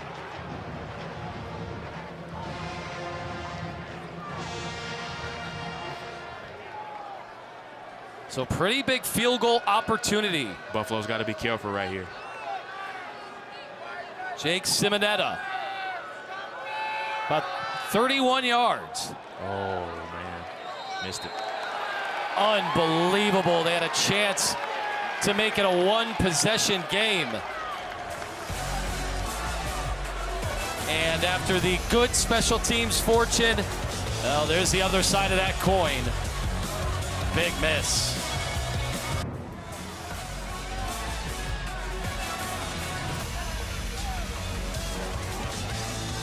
Well, special teams has been a major factor throughout this game for both teams. We've seen the good and certainly the bad. And as a result, we sit here with a 10-point advantage for Buffalo. And as you look at their upcoming schedule, they've had that Missouri game circled, I think, the entire offseason. Yeah, Missouri's up big right now on Murray State. Another big-time FBS opponent that they're looking forward to facing next week.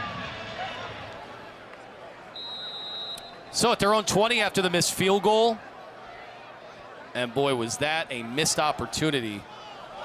And you just saw a leaping run by Barksdale. Did you know he had it in him? Oh, what a night for Jacquez Barksdale with the big leap over the defender right there. Look at the big man get up and over the defender right there. Trying to go low. He said, I can go high and jump over you to make the leaping gain right there. I mean, but that wasn't one of those where the guy's diving and on the ground and he jumps over and it's like, all right, dude, you jumped like 6 inches. Yeah. He went high. Yeah, he did. To avoid that hit. And now a bruising run to the near sidelines. And I think he started to let everybody know that he has been a major factor here in the second half. But this is why you give players playing time in games like this, just because there's players that have expedited development over the offseason or into next season. Jacquez Barksdale was not a starter coming into tonight. He was the third string guy, but he has been the star so far tonight. Only 248 rushing yards a season ago, but he averaged 4.8 yards per carry.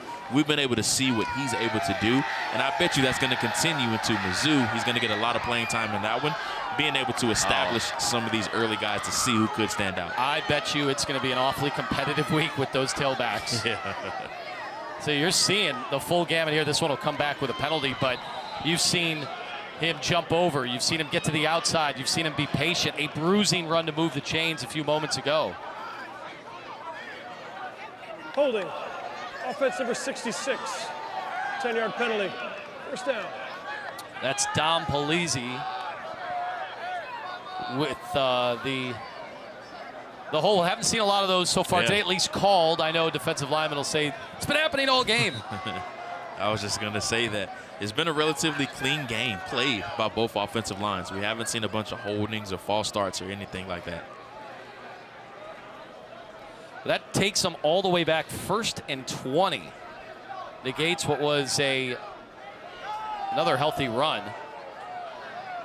And they'll keep it on the ground. They'll get about 4 or 5 of those yards back.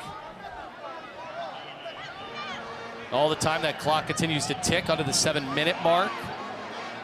Oh boy, would Buffalo love to be able to consume this clock, get a few first downs at least on this drive. They're going to go in the air. Maybe miscommunication defensively leads to a Victor Snow big gain. And that clock continues to tick. Which is exactly what Pete Lembo wants to see in this one. Just try to milk this clock as much as he can.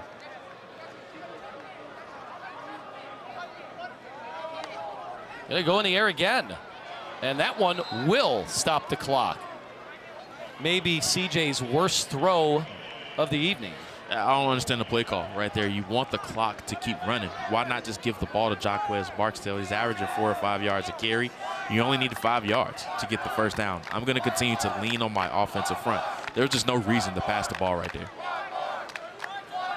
And you could bet the Leopards maybe sensing an opening with special teams again. Trying to come after this one, and this time they're able to send it away. Heener going backwards at his own 15 and is able to get something out of nothing. And Lafayette will take over the football.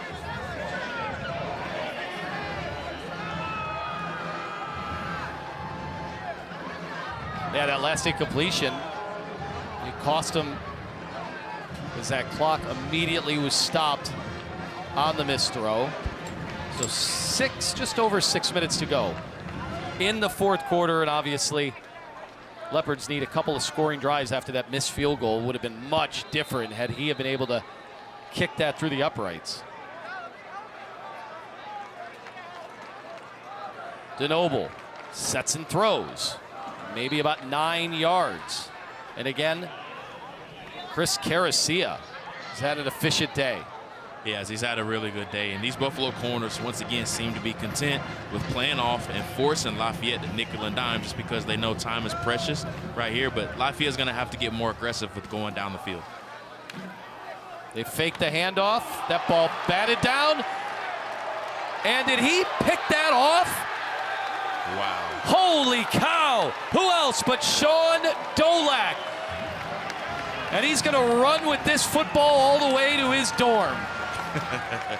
Well, he's a grad student. He's got to have some off-campus housing by now. I'm sure he does. They probably call him Grandpa just because he's the older guy on this team. But, wow, what a heck of a catch right there. Maybe one we see on SportsCenter Top 10 a little bit later on tonight. That was an outstanding play by him. Being able to leap up and catch the ball and just get positive yards after that.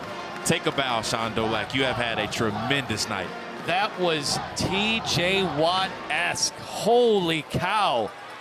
Didn't realize what an unbelievable play that was in real time.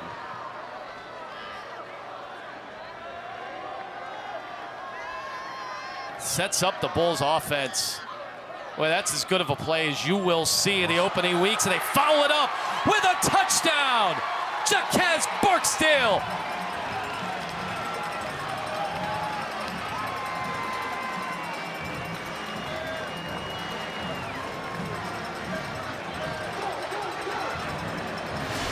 There it is. We just said it, but what a great job by him. Pressing the hole, and then coming out of the back door. The safety overcommits right there. He ends up hitting it out of the backside door. That's what we talked about with Jaquez Barksdale.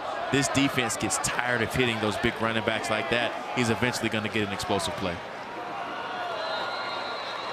Boy, an outstanding job. Two of their better players tonight able to pretty much put this game out of reach that quickly. Here's the interception, just a surreal effort. One-man wrecking crew, Sean Dolak. And they follow it up moments later. What a cutback. Jaquez Barksdale, didn't see him in the first half. And maybe it was a gut feeling from head coach Pete Lembo. He's been a coach a long time, must have been feeling it.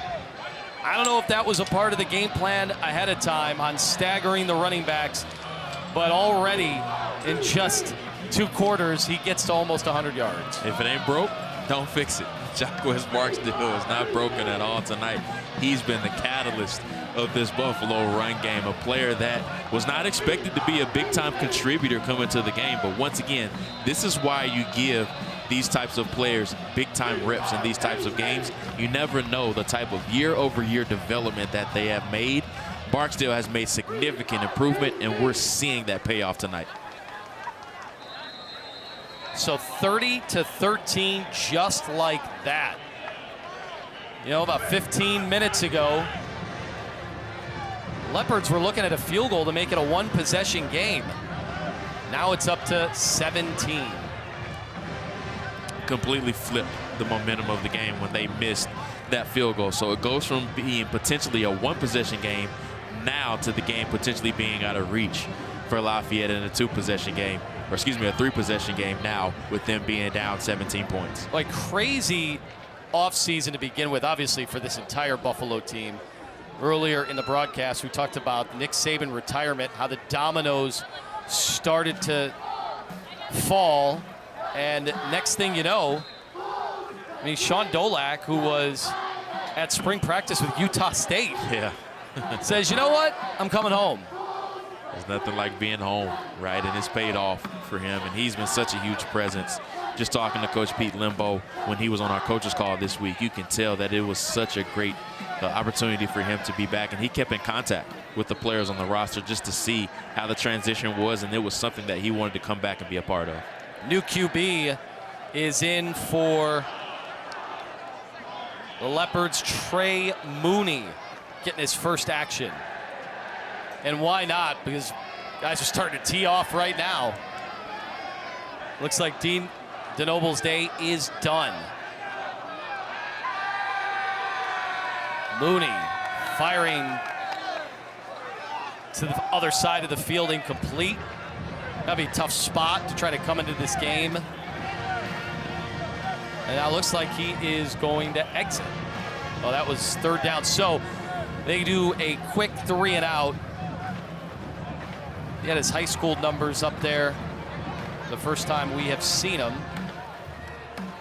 So on 4th down, they will send it back to Buffalo. You're at the point now in this game where you just want to get out of it healthy, and that goes for both sides, teams on both sides. You just want to get out of this one, just grind out the last 4.5 minutes and move on to week 2, hopefully as healthy as possible going into next week.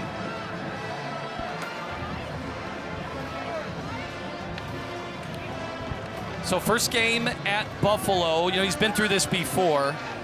Obviously, Coach Lembo didn't want to make this week about himself. He didn't want to make it about, you know, what he was going to be doing for this program. It was all about the kids. It's all about establishing, we always hear the cliche, establishing the culture. But he needed some guys to stick around to be able to do just that. The timing made it awfully tough on Buffalo for recruiting purposes, the transfer portal. You know, they were working from behind because of the timing when Mo Linguist ends up taking that assistant job with Kalen DeBoer in Alabama. So it got a lot of players thinking, and Lembo had a conversation with every single one. He said he had a file for every single player, and he wanted their input, whether they were staying or going. He wasn't going to do just a sales job. He was determined to make sure who could help usher in a new era of UB football. And it always helps when you have those players that have experienced the before and after of the coach, just because what happened over the previous years, obviously that wasn't the standard of what they wanted to establish at Buffalo. But with Pete Lembo coming in, having players like Sean Dolak, CJ Ogbonna that were previously here, being able to establish that culture of new and old and knowing the difference between the two, I think that really helps a lot. But also, all of these transfers, what you worry about when you have a ton of transfers of true freshmen coming in is how will the chemistry be, just because everybody feels like they want to be the star coming through the door, but you have to be able to establish a culture and a standard of where everybody's starting from ground zero, being able to mesh and working together. That's the challenge that Pete Lembo has. There has been positive results in week 1, and he's very certain that that positivity is going to carry over and establish the culture now here at Buffalo. Well, you're seeing a lot of the backups now into the game. With a nice run by Terrence Shelton Jr., freshman back out of Wisconsin. Certainly want to see what you have. It's one thing to have guys in the spring. Remember, back in spring, you know, Coach told us this week, that's 6 quarterbacks all competing, waiting for somebody to emerge, waiting for somebody to make the case. And after all was said and done, they get back, you know, here to game 1, and it's somebody who was already on the roster and somebody who put in his time as a backup last year in CJ Ogbonna. And once again, just seeing what these young guys can do. And yes, it's a late game situation that is filled with backups, but once again, somebody that can help you later on down the line may emerge in a game like this, and there may be some positive steps that they could show or be taken in this one. This is the 2-minute timeout. So we're down to our 2-minute timeout here in the 4th quarter. Turn around and wrap things up just after this.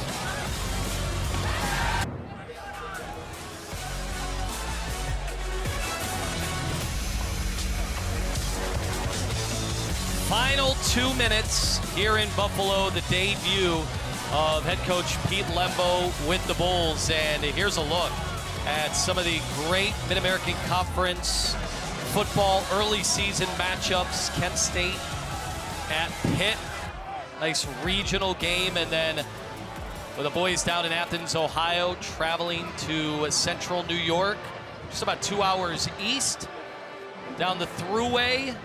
Hopefully they have their easy pass like I did. Worked out for me. I've had that for many years. Anthony Lima, Jordan Reed for the final possession or 2 to finish out this one. Although the way this has gone with some of the crazy turnovers and special teams gaffes, you never know. But Lafayette had their chances. I mean, no doubt. They had a chance to cut this to 1 possession, a missed field goal, and then things torpedoed from there. Yeah, they did. Special teams has been the difference here tonight, whether it's a blocked field goal, or excuse me, a blocked kick, blocked punt for Lafayette, and then also a botched kickoff return for Lafayette, but they just have not been able to take advantages of those opportunities in those situations, and that has been the difference tonight. Buffalo's offense has just been able to make more plays in crucial situations than Lafayette has been able to tonight. Milking that clock now. Got to give credit to C.J. Agbana, who sitting there as the understudy all of last year. Only time he would come into the game, almost a gimmick player. And I think that's got to be frustrating for somebody who, you know, prides himself in being able to be a dual threat, versatile QB, especially when you come into the game and basically 30 guys on the other sideline know you're running the football. Yeah. Can't be fun. As a quarterback, you always want to be able to throw the football. There's never a situation of where you just want to be able to show off your legs. But what I love about this situation is that you usher in a new era with a new quarterback. He gets his first career win, as well as with his head coach, Pete Lembo, who gets his first career win at Buffalo. So what a way for them to start this new era. Well, and you saw so many of the students sticking it out throughout this entire game, and that's part of the battle, right? Making sure you've got everybody on campus on your side. It all kind of starts there. I'll tell you, he was extremely active over the last few months, getting students to want to buy in and show up. And boy, if they did, and it certainly seems like they did, they got to see a victory at home in the opener for Pete Lembo. Has to feel good. What a great way for him to start getting his first win at Buffalo. This is all he could have asked for. They showed up in every single way, getting the game ball right there. Two great coaches, a great battle tonight as well. Well, you said John Troxel, that is a team that is going to do some damage in the Patriot League. So Buffalo gets their first season opening win since 2021, and Lembo does it in his debut. Your takeaways for this football game, where in the fourth quarter it was in doubt. My biggest one is Jacquez Barksdale. He was the superstar tonight, a player that was listed as the third running back on the depth chart. They may have found something there with him. This three-headed backfield of Aljay Henderson, Lamar Sperling, as well as Barksdale, that's something to look forward to, especially going on the road against an SEC opponent. They're going to have to be able to lean on those three guys, but having a wealth or an embarrassment of riches in the backfield like that, that's something that you're going to need, especially heading into action later on in the season. Barksdale finishes 14 carries, 99 yards, 7 yards a pop. What an explosive second half. That man, Pete Lembo, gets it done in his debut. Well, it was a great scene and a very special debut and Thursday night kickoff for Jordan Reed. I'm Anthony Lima. 30-13. Game one is in the books. And now, game number 2 on the road at Mizzou. We appreciate everybody dialed in today for MAC football on ESPN. So long, everybody. This has been a classic sports television production.